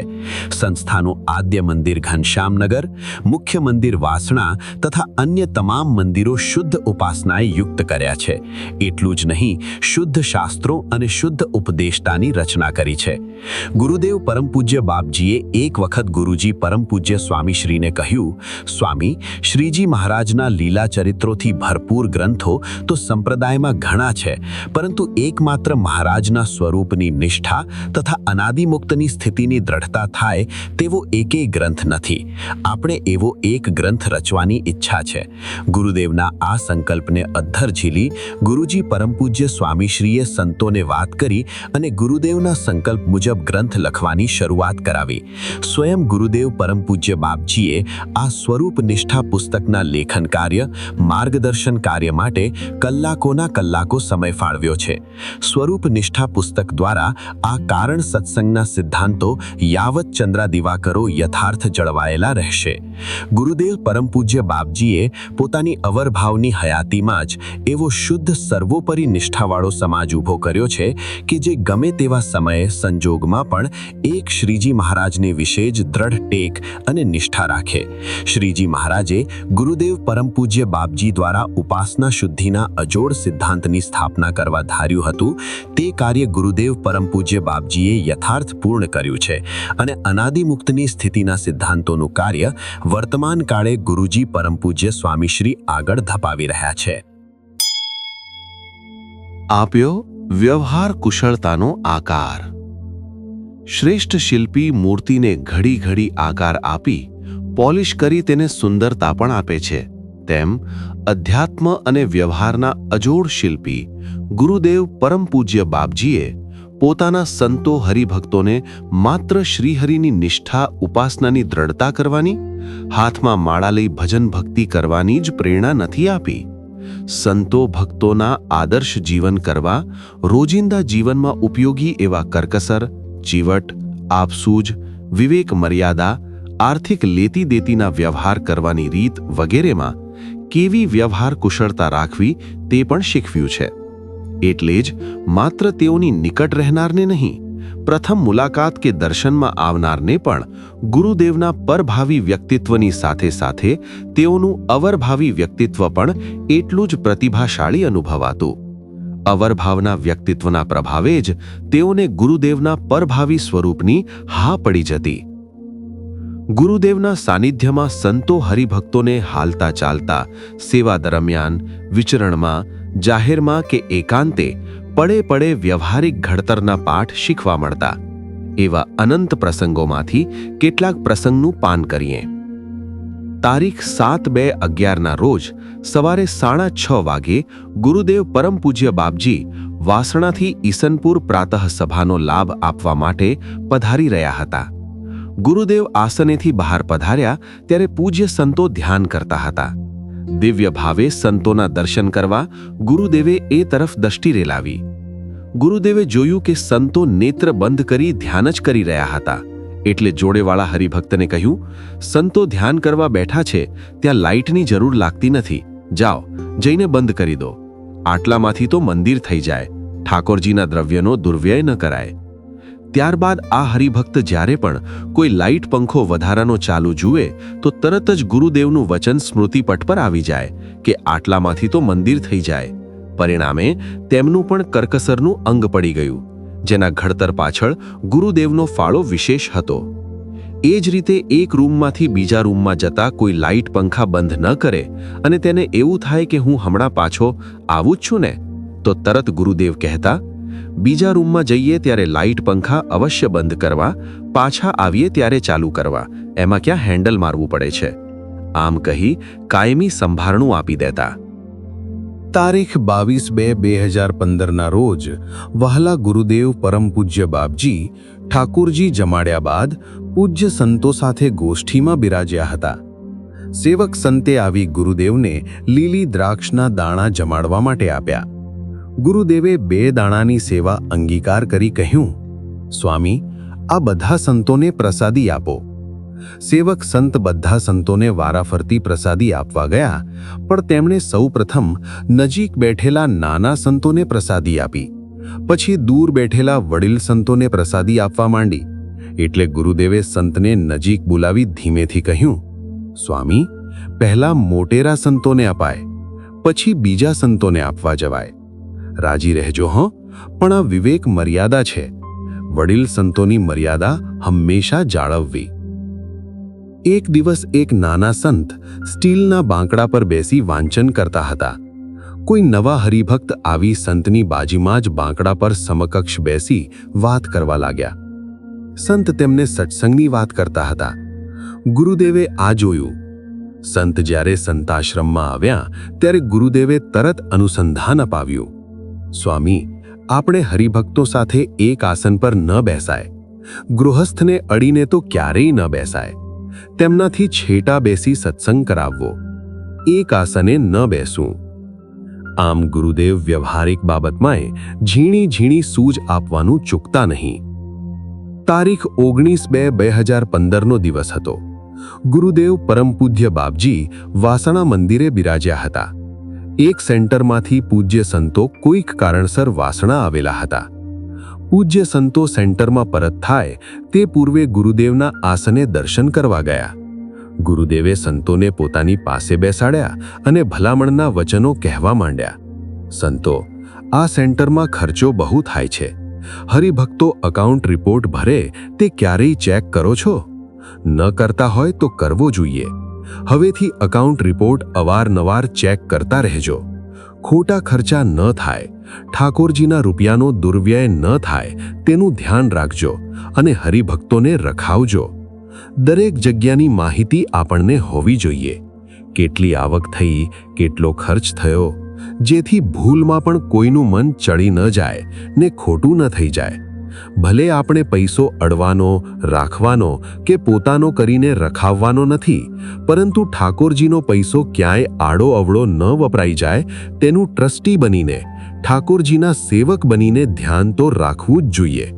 એ પણ સત્સંગની સેવા છે. આમ ગુરુદેવ કથા વાર્તા દ્વારા મહારાજના સ્વરૂપની ઓળખાણ કરાવવાના જેટલા આગ્રહી, તેટલા જ આગ્રહી મંદિર વહીવટની પ્રવૃત્તિમાં ધ્યાન રાખવા, રખાવવામાં પણ હતા. ગુરુદેવે એક સંતને અને વહીવટદારને વ્યક્તિગત બેસાડી ટકોર કરી ઘડતર કર્યું છે અને શુદ્ધ વ્યવહાર કરતા શીખવાડ્યું છે. વાસણા મંદિરે ગુરુદેવ પરમ પૂજ્ય બાપજીનો નિત્યક્રમ હતો. ગુરુદેવ પરમ પૂજ્ય બાપજી રાત્રે 9 વાગે પોઢી જતા, પણ મોડા લઘુ કરવા ઉઠતા ત્યારે અવશ્ય લોક ચેક કરતા.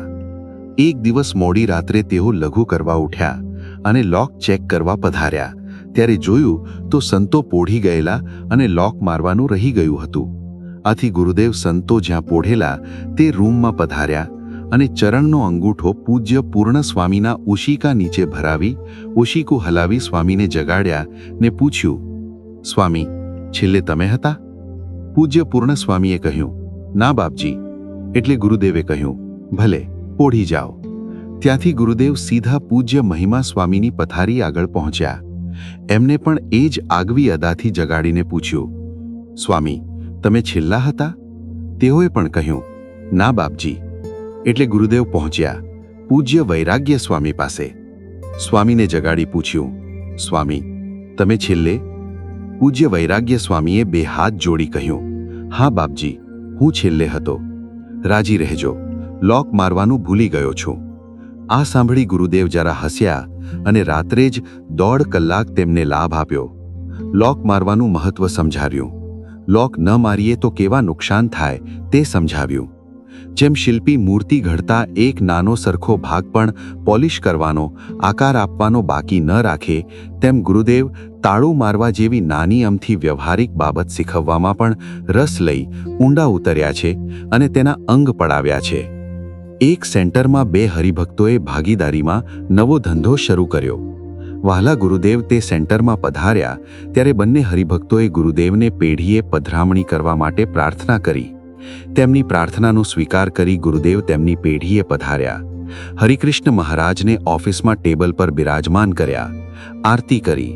ગુરુદેવ આસન પર બિરાજ્યા અને તરત જ પ્રથમ પ્રશ્ન પૂછ્યો.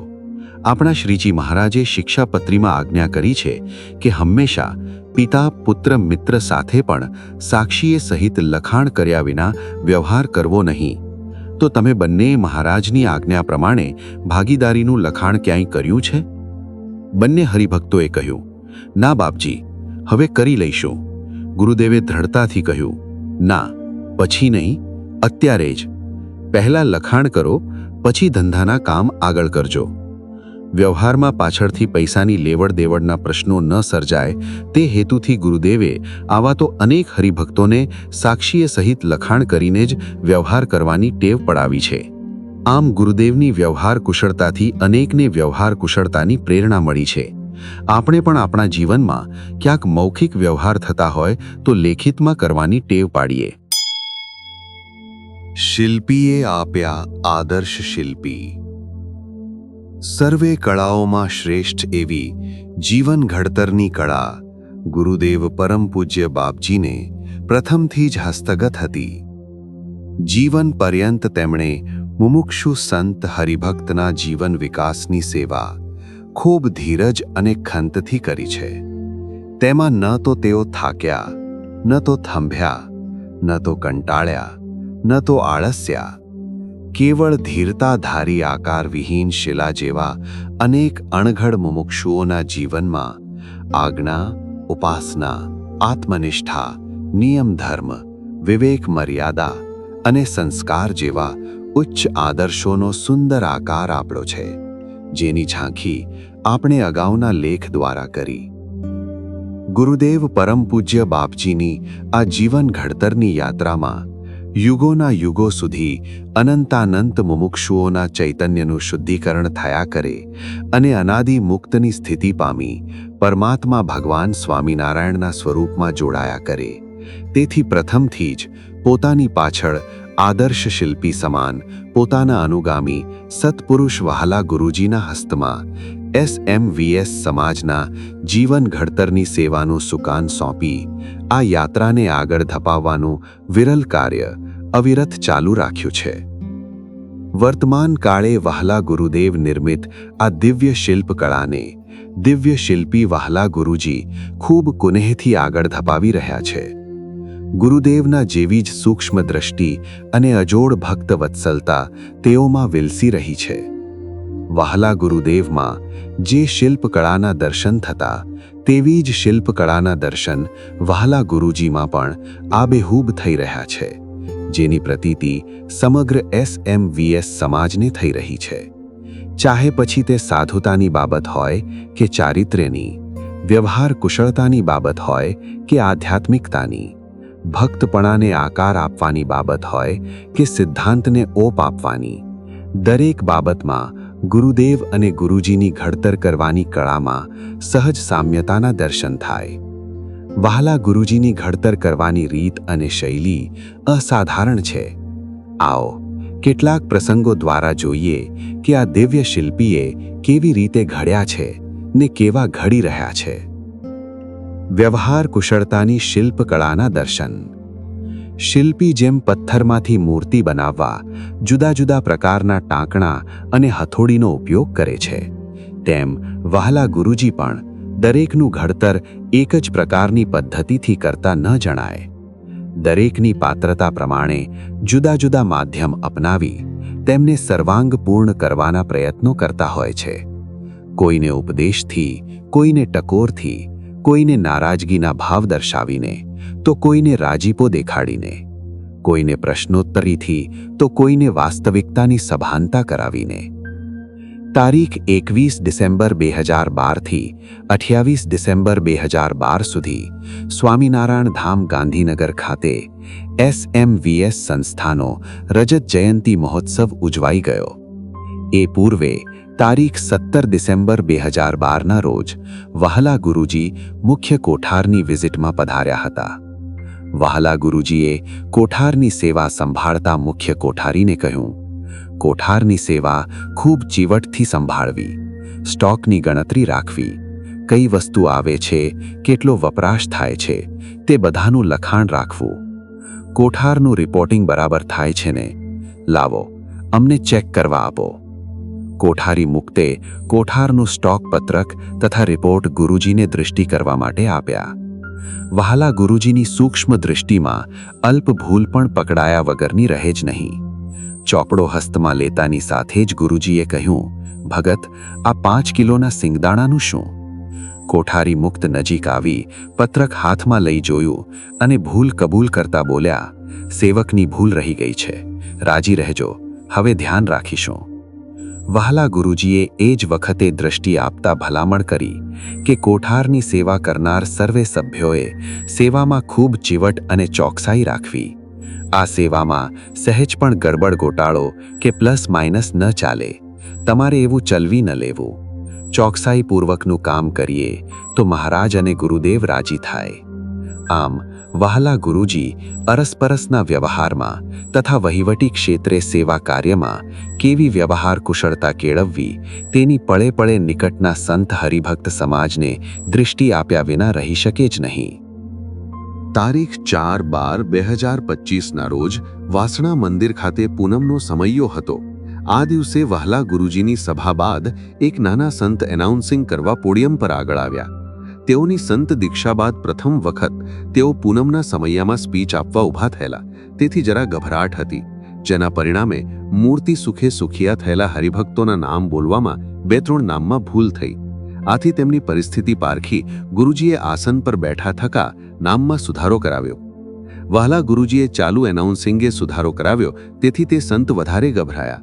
પરંતુ સહૃદયી વહાલા ગુરુજીએ એનાઉન્સમેન્ટ પૂર્ણ થયા બાદ તે સંતને પાસે બોલાવી કહ્યું, સ્વામી, તમે બહુ સરસ સ્પીચ આપી શકો છો. આજે તમે આટલું બોલવાની તક લીધી, તેથી અમે બહુ રાજી થયા. અવારનવાર આવો ચાન્સ લેવો તો વધુ રાજી થઈશું. ગુરુજીના આ વચનોએ સંતના ભીતરમાં વ્યાપેલો ભય નામશેષ કરી નાખ્યો અને ફરીથી સ્પીચ આપવા માટે સ્ટેજ પર આવવાની નૂતન પ્રેરણા જાગૃત થઈ. આમ કથાવાર્તા કરવામાં સંકોચ અનુભવતા કેટલાય નાના સંતોને વહાલા ગુરુજીએ આવા પ્રેરણાત્મક શબ્દો કહી ઉત્સવ મહોત્સવોમાં કથાવાર્તાનો જીકો પાડી દેતા સહજાનંદી સિંહ સમા બનાવી દીધા છે. સંસ્કૃતિ અને ચારિત્ર્યની શિલ્પકળાના દર્શન. શિલ્પકળામાં જ્યારે પથ્થરમાં તિરાડ પડે ત્યારે તે મૂર્તિ ખંડિત ગણાય છે. તેથી શિલ્પી તેનામાં અલ્પ તિરાડ ન પડે તેની ખૂબ તકેદારી રાખે છે. તેમ જ્યારે આપણા પારિવારિક સંબંધોમાં તિરાડ પડે છે ત્યારે આપણું જીવન રાજીપાના માર્ગે ખંડિત થઈ જાય છે.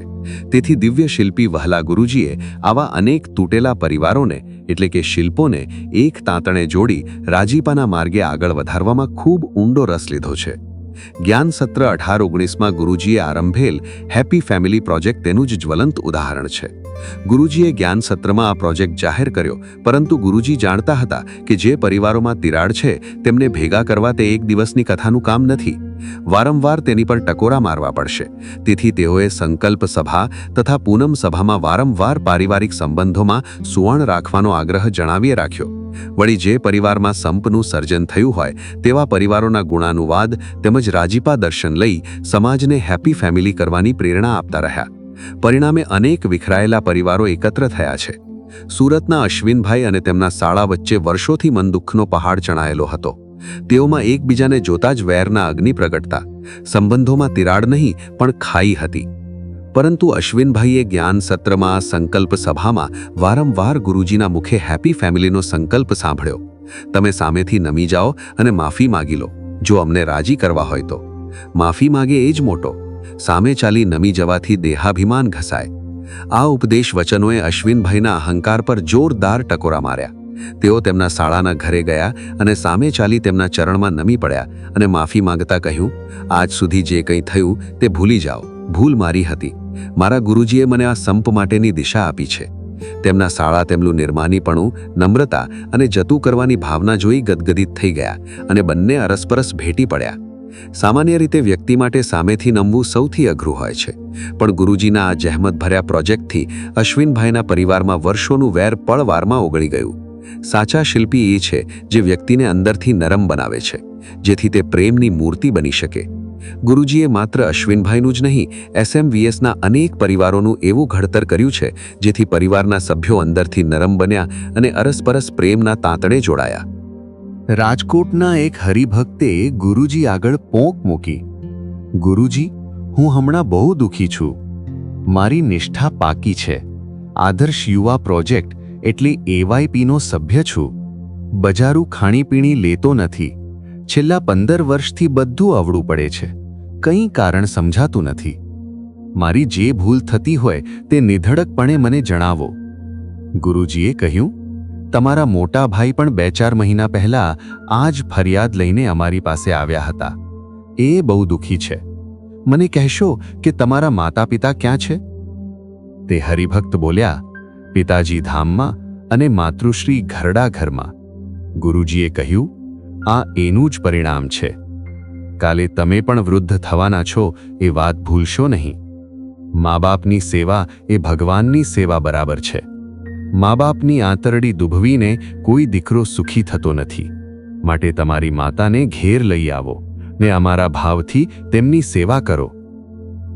ગુરુજી આવા તો અનેક યુવાનોને વ્યક્તિગત કે માતૃપિતૃ વંદના પ્રોજેક્ટ દ્વારા મા બાપની સેવા કરવાની દિવ્ય પ્રેરણા આપી રહ્યા છે, જેના દ્વારા અનેક આદર્શ, ગુણિયલ અને સંસ્કારી સુપુત્રો ઘડાયા છે, જેનો શ્રેય ગુરુજીને ફાળે જાય છે. ઈસવીસન 2010માં વહાલા ગુરુજી વાસણા ઝોનલ શિબિરમાં પધારેલા. સાથે એક સાધક મુક્ત અને ગુરુકુલના બાળ મુક્તો પણ આવેલા. રાત્રે 9 વાગે વહાલા ગુરુજી પૂજ્ય સંતો સાથે મીટિંગમાં બિરાજ્યા હતા. એ સમયે ગુરુજીની સૂક્ષ્મ નજર ચોકડીમાં વાસણ ઘસતા સોમાભાઈ અને જયેશભાઈ પર ગઈ. એટલે ગુરુજીએ સાથે આવેલા સાધક રક્ષિત ભગતને ટકોર કરતા કહ્યું, ભગત, આ બંને વડીલ વાસણ ઘસે છે એ જોઈ અમને દુઃખ થાય છે. વડીલો આવી સેવા કરે તે શોભતું નથી. આપણી સાથે જે ગુરુકુળના બાળમુક્તો લાભ લેવા આવ્યા છે તેને માત્ર સાથે ફેરવવા માટે નથી લાવ્યા, પણ સેવા કરવાના અંગ પડાવવા લાવ્યા છીએ. સેવા કરશે તો રાજીપો થશે. રાજીપો થશે તો વાસના ટળશે. માટે તમે જાઓ અને એ બાળમુક્તોને લઈ વાસણ ઘસાવી દો. તમે અમારી સાથે રહો છો, માટે આવી સૂઝ હવે તમારે કેળવવી પડશે. આમ વહાલા ગુરુજીએ સાધક મુક્તને સેવાનું મૂલ્ય તથા વડીલોનો આદર કેવી રીતે જાળવી રાખવો તેની રીત શીખવી ભારતીય સંસ્કૃતિની ખેવના કરી. આજના સ્પર્ધાત્મક યુગમાં માણસ ગમે તે ભોગે સફળ થવા ઈચ્છે છે. એક વખત ગુરુજી પાસે એક સુખી હરિભક્ત આવ્યા. ગુરુજી, મારે એક કેમિકલ બનાવવાની કંપની ખોલવી છે. આપ રજા આપો. ગુરુજીએ પૂછ્યું, તમે ક્યાં કેમિસ્ટ્રી ભણેલા છો? કોણ કેમિકલ બનાવશે? બધું મેનેજ કોણ કરશે? હરિભક્તે સ્પષ્ટતા કરતા કહ્યું, ગુરુજી, અમદાવાદમાં એક જ કંપની આ કેમિકલ બનાવે છે. ત્યાં જે કેમિસ્ટ છે તેની સાથે મારે વાત થઈ ગઈ છે. એને ત્યાં ₹1,00,000 પગાર મળે છે. અહીં 1.5 લાખ પગાર આપીશું અને 10% કંપનીમાં એમનો ભાગ રહેશે. ગુરુજીએ નારાજગીના ભાવ સાથે કહ્યું, આ તો બહુ ખોટું કહેવાય. એ કંપનીના માલિકે કેટલી મહેનતે કેમિકલનો ફંડા તૈયાર કર્યો હશે? એ કેમિસ્ટને તૈયાર કરવા વર્ષો સુધી ભોગ આપ્યો હશે. આવી રીતે તે કંપનીના માલિકની ગુપ્ત રેસિપી વ્યક્તિને ફોડીને લેવી તે ચોરી કહેવાય. કેમિસ્ટ પણ તમારી ફેવરમાં આવે તો તેણે પણ ગદ્દારી કરી કહેવાય, વિશ્વાસઘાત કર્યો કહેવાય. વિશ્વાસઘાત જેવું કોઈ મોટું પાપ નથી. એનું ભયંકર પરિણામ ભોગવવું પડે. હરિભક્તે કહ્યું, પણ ગુરુજી, જો હું નહીં લઉં તો એનો બીજો કોઈ ઉપયોગ કરશે. હરિભક્તનું આ વાક્ય સાંભળી ગુરુજીએ તેમને જે દૃષ્ટિ આપી તે સત્સંગી માટે ખૂબ ઉપદેશાત્મક હતી. ભલે બીજા કરે, તેને તો આવો સત્સંગનો યોગ નથી, પાછા વાળનાર નથી. તમને તો મળ્યા છે. આપણે સ્વામિનારાયણ ભગવાનના ભક્ત છીએ. આપણે તો ન જ કરાય, એ ગદ્દારી કહેવાય. પ્રસંગ પરથી સ્વજીવનમાં ચકાસવું કે મારાથી તો આવી ભૂલ ક્યાંય થઈ જતી નથી ને. ગુરુજી આપણને કાયમ શીખવે છે, પારકું પડાવી લેવું એ જગતની રીતિ છે, પણ પોતાનું જતું કરીને નીતિ જાળવવી તે સત્સંગીની રીતિ છે. ભક્તપણાની શિલ્પકળાના દર્શન. ઈસવીસન 1986માં વાસણા મંદિરના બાંધકામ વખતે એક સત્સંગી કિશોર વહાલા ગુરુજી પાસે આવ્યા ને પ્રાર્થના કરી, દયાળુ, આજે મારું ઇન્ટરવ્યૂ છે. આપ મહારાજને પ્રાર્થના કરજો કે 13 સીટમાંથી 1 સીટ મને મળી જાય. વહાલા ગુરુજીએ તેમના મુખ સામે એકી ટસે જોઈ રહ્યા બાદ કહ્યું, અમે તમારા માટે મહારાજને પ્રાર્થના કરીશું, તો એ મહારાજ અમારી પ્રાર્થના આજે નહીં સાંભળે. કિશોરે કહ્યું, કેમ? ગુરુજીએ કહ્યું, તમે મહારાજનું વચન માનતા નથી. તમે રોજ પૂજા કરો છો? કિશોર મુક્તે કહ્યું, હા. ફરી ગુરુજીએ પૂછ્યું, તિલક ચાંદલો રોજ કરો છો? મુક્તરાજે કહ્યું, ના, એ નથી કરતો. ગુરુજીએ કહ્યું, બસ એટલે જ મહારાજ અમારી પ્રાર્થના પણ નહીં સાંભળે. આજથી જ તિલક ચાંદલો કરી દો શરૂ, તો મહારાજ પ્રાર્થના સાંભળશે. તિલક ચાંદલો કરીને જ ઇન્ટરવ્યૂ આપવા જાઓ. કિશોર મુક્તે કહ્યું, આજે નહીં, કાલથી કરીશ. આજે શરમ આવશે. ગુરુજીએ ત્યાંથી વાત પૂરી ન કરી, પરંતુ આગળ વધારી, તને તારો તિલક ચાંદલો ક્યાં દેખાય છે? પછી શાની શરમ? કિશોરે દલીલ શરૂ કરી, ત્યાં મોટા મોટા સાહેબો હોય. ગુરુજીએ કહ્યું, ભાઈ, તને જે સાહેબ મળ્યા છે એની આગળ એ સાહેબોની શી વિસાત? આપણને મળેલા સર્વોપરી સાહેબ એટલે ભગવાન સ્વામિનારાયણ રાજી થાય એ તારે જોવાનું કે બેંકના સાહેબ રાજી થાય એ જોવાનું. માટે આજે તિલક ચાંદલો કરીને જ જવાનું છે. અંતે મને કમને તેઓ ગુરુજીના હસ્તે તિલક ચાંદલો કરી ઇન્ટરવ્યૂ આપવા ગયા. ત્યાંના મુખ્ય સાહેબ સ્વામિનારાયણના સત્સંગી હતા. તેમણે કિશોરના કપાળમાં તિલક ચાંદલો જોઈ તેને નોકરીમાં લઈ લીધો. ત્યારબાદ કિશોર અદ્ય પર્યંત તિલક ચાંદલો કરી રહ્યા છે. આમ શ્રીજી મહારાજે પ્રવર્તાવેલી ધાર્મિકતાને અનુસરાવવા વહાલા ગુરુજીએ અનેક મુમુક્ષુઓ પાછળ ધીરજતાથી દાખલો કરી તેમને આદર્શ ભક્ત પંક્તિમાં ભેળવ્યા છે. સાધુતાની શિલ્પકળાના દર્શન. કોઈ પણ મૂર્તિ ત્યારે જ સુંદર લાગે જ્યારે તેની કોતરણી અત્યંત ઝીણી અને સ્પષ્ટ હોય. ગુરુજી પણ આપણા જીવનમાં આવી જ ઝીણી કોતરણીના આગ્રહી છે. તારીખ 11/6/2021ના રોજ સંત શિબિરમાં પૂજ્ય સંતોને રાત્રે કીર્તન ભક્તિમાં ભગવા રંગની મેડિટેશન ચેર આપવામાં આવી હતી, જેના પર બેસી પૂજ્ય સંતો શિબિરમાં ધ્યાન, એકાંત અને સભાનો લાભ લઈ શકે. ખુરશી પરની ગાદીનો રંગ ભગવો જ હતો, એટલે પૂજ્ય સંતોએ તેનો સીધો ઉપયોગ કર્યો. વહાલા ગુરુજી કીર્તન ભક્તિમાં પધાર્યા ને પૂજ્ય સંતોને આ ખુરશી પર બેઠેલા જોયા. જેવું કીર્તન પૂર્ણ થયું કે તરત ગુરુજીએ ટકોર કરી, સંતો, ભલે આ ખુરશીનો રંગ ભગવો જ છે, પરંતુ મહારાજની આજ્ઞા મુજબ રામપુર ગામની રંગેલી માટીવાળું ભગવું કપડું તો આપણે પાથરવું જ જોઈએ. એ આપણી સાધુતા છે. આવી નાની નાની બાબતોમાં રોકટોક કરી ગુરુજીએ પૂજ્ય સંતોને સાધુતાના પાઠ ભણાવી સર્વશ્રેષ્ઠ ભગવી સેનાનું નિર્માણ કરી સંપ્રદાયને સાધુતાના ગુણે યુક્ત સંતોની ભેટ આપી છે. સિદ્ધાંત પ્રવર્તનની શિલ્પકળાના દર્શન. વહાલા ગુરુદેવ પરમ પૂજ્ય બાપજીએ સર્વોપરી ઉપાસનાની દ્રઢતા કરાવવા રાત્રિ દિવસ સંતો હરિભક્તો પાછળ અથાગ દાખલો કર્યો છે. તેવી જ રીતે વહાલા ગુરુજીએ પણ સર્વોપરી ઉપાસના અને અનાદિ મુક્તની સ્થિતિ, આ સિદ્ધાંત પ્રવર્તન માટે ખૂબ જહેમત ઉઠાવી છે. સમાજને સિદ્ધાંત આકારે કરવા લોહીની બૂંદ બૂંદ તેઓ અથાગ વિચરણ કરી સભા, અંગત બેઠક પાછળ વહાવી રહ્યા છે. આ જ સિદ્ધાંતને પુષ્ટિ કરતા રોકટોક કરી સમાજને સિદ્ધાંતસભર રાખવા પ્રયત્નશીલ રહે છે. એક વખત અમેરિકાથી ઇન્ડિયા પરત પધારતા ફ્લાઇટની રાહ જોતા ગુરુજી એરપોર્ટ પર ખુરશી પર બિરાજ્યા હતા. ત્યાં આજુબાજુમાં સુંદર ફૂલના છોડ હતા. તેના પર દ્રષ્ટિ રેલાવતા સર્વેને કહ્યું, જો આ સુંદર ફૂલો જોઈને તેની સુગંધ લેવાની ઈચ્છા થાય, તેમાં આકર્ષણ થાય, તો સમજવું કે હજુ આપણી ઉપાસનામાં ખામી છે. કોઈએ પૂછ્યું કે દયાળુ, ફૂલમાં આકર્ષણ થાય તે ઉપાસનામાં કેવી રીતે કસર કહેવાય? ગુરુજીએ જણાવ્યું, મહારાજ સિવાય બીજે આકર્ષણ એ ઉપાસનામાં ખામી જ છે. હરિભક્તે આગળ પૂછ્યું, પણ આપણે ક્યાં ફૂલની ઉપાસના ભક્તિ કરવી છે?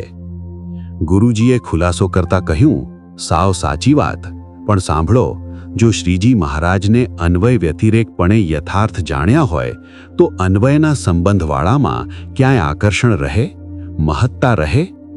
બધા સંતો હરિભક્તો એકી સાથે બોલ્યા, ના દયાળુ. ગુરુજીએ વધુ સ્પષ્ટતા કરાવવા પૂછ્યું, તો પછી આ ફૂલનું આકર્ષણ તો સાવ તળિયે છે. ભલે તેની ભજન ભક્તિ નથી કરતા, પણ આકર્ષણ થાય તો ઉપાસના ફરી કહેવાય કે નહીં? બધા સંતો હરિભક્તોએ સંમતિ આપતા કહ્યું, હા મહારાજ, મહારાજનું સર્વોપરી યથાર્થ જ્ઞાન જાણ્યા પછી ફૂલનું આકર્ષણ રહે તે ઉપાસના ફરી કહેવાય. આગળ ગુરુજીએ કહ્યું, માટે આપણને મહારાજે મૂર્તિમાં રાખ્યા તો મૂર્તિ વિના બીજે ક્યાંય આકર્ષણ થવું જોઈએ નહીં. આવી સૂક્ષ્મ બાબતમાં પણ આપણને મહારાજના સ્વરૂપ સિવાય ક્યાંય પ્રીતિ ન થાય તેનું ગુરુજી સતત અનુસંધાન અપાવે જ. એ જ રીતે સિદ્ધાંતનું બીજું પાસું, અનાદિ મુક્તની સ્થિતિ પામવા માટે અવરોધક પરિબળોથી દૂર રહેવા પણ ગુરુજી અવશ્ય ટકોર કરે, અનુસંધાન અપાવે જ, જેથી સમાજને સંસ્થાનો સિદ્ધાંત કદાપી ગૌણ ના થાય. એ જ રીતે વિદેશ યાત્રા દરમિયાન સાથે રહેલા સંતો ભક્તોને ફ્લાઇટમાં બિરાજ્યા પછી વહાલા ગુરુજી અવશ્ય પૂછે, આપણે ક્યાંથી બેઠા અને ક્યાં જવાનું છે? અને પછી તરત જ અનુસંધાન અપાવે કે આપણે મૂર્તિમાં જ બેઠા છીએ, કોઈ સ્થળ સ્થાન છે જ નહીં, તો જવા આવવાનું ક્યાંથી હોય? આમ દેશ વિદેશના તમામ ભાવો કઢાવી પરભાવની દઢતા કરાવે. આમ ગુરુજી સિદ્ધાંતને જાણવા કે સમજવા પૂરતો ન રહેવા દેતા અનુભવમાં લેવડાવવાના અતિશય આગ્રહી છે. તારીખ 27 જાન્યુઆરી 2026ના રોજ પ્રથમ ગ્રુપની સંત શિબિર પૂર્ણ થઈ અને બીજા ગ્રુપની શિબિર શરૂ થઈ. પ્રથમ ગ્રુપની શિબિરમાં જે સંતો હતા તે રસોઈની સેવામાં હતા. આ દિવસે બપોરે ગુરુજી ઠાકોરજી જમાડવા સંત રસોડામાં પધાર્યા ત્યારે કોઈ કારણસર સંતો અંદરોઅંદર રમૂજે ચઢેલા એવું ગુરુજીએ જોયું. પોતાના વહાલા સંતોને આનંદ કરતા જોઈ એક બાજુ ગુરુજી રાજી થયા, પરંતુ જે બ્રહ્મ વિદ્યાના ભોમિયા છે એવા ગુરુજીએ પીરસવા આવેલ સંતોને હળવી ટકોર કરી બ્રહ્મ વિદ્યાનું અનુસંધાન પણ અપાવી દીધું. સંતો, હજુ શિબિર પૂર્ણ થયે અડધો દિવસ પણ ગયો નથી. શિબિરમાં વાત આવી હતી કે એક ક્ષણ પણ મહારાજને આપણાથી અળગા ન મૂકો. મકોડો જેમ સાકરના ગાંગડા પર ચીપકી રહે તેમ મહારાજ સાથે પ્રતિલોમ ભાવે ચીપકી રહો. બોલો, આ લેસન કેટલું ચાલે છે? આનું અનુસંધાન આજના દિવસમાં કેટલું રહ્યું? આમ કહી સંતને અખંડ બ્રહ્મ ભાવમાં રહેવાની મીઠી ટકોર કરી દીધી. ગુરુજીની આ ટકોરમાં સંતોને પોતા જેવા પુરુષોત્તમ રૂપ પાત્ર કરવાના અતિશય આગ્રહના દર્શન થાય છે. એક વખત રાત્રે 12:30 વાગે વહાલા ગુરુજી વિચરણમાંથી સ્વામિનારાયણ ધામ પરત પધાર્યા. એક સંતના આસનની લાઇટ ચાલુ હતી, જે વહાલા ગુરુજીએ ધામના મેઇન ગેટ પરથી જોયું.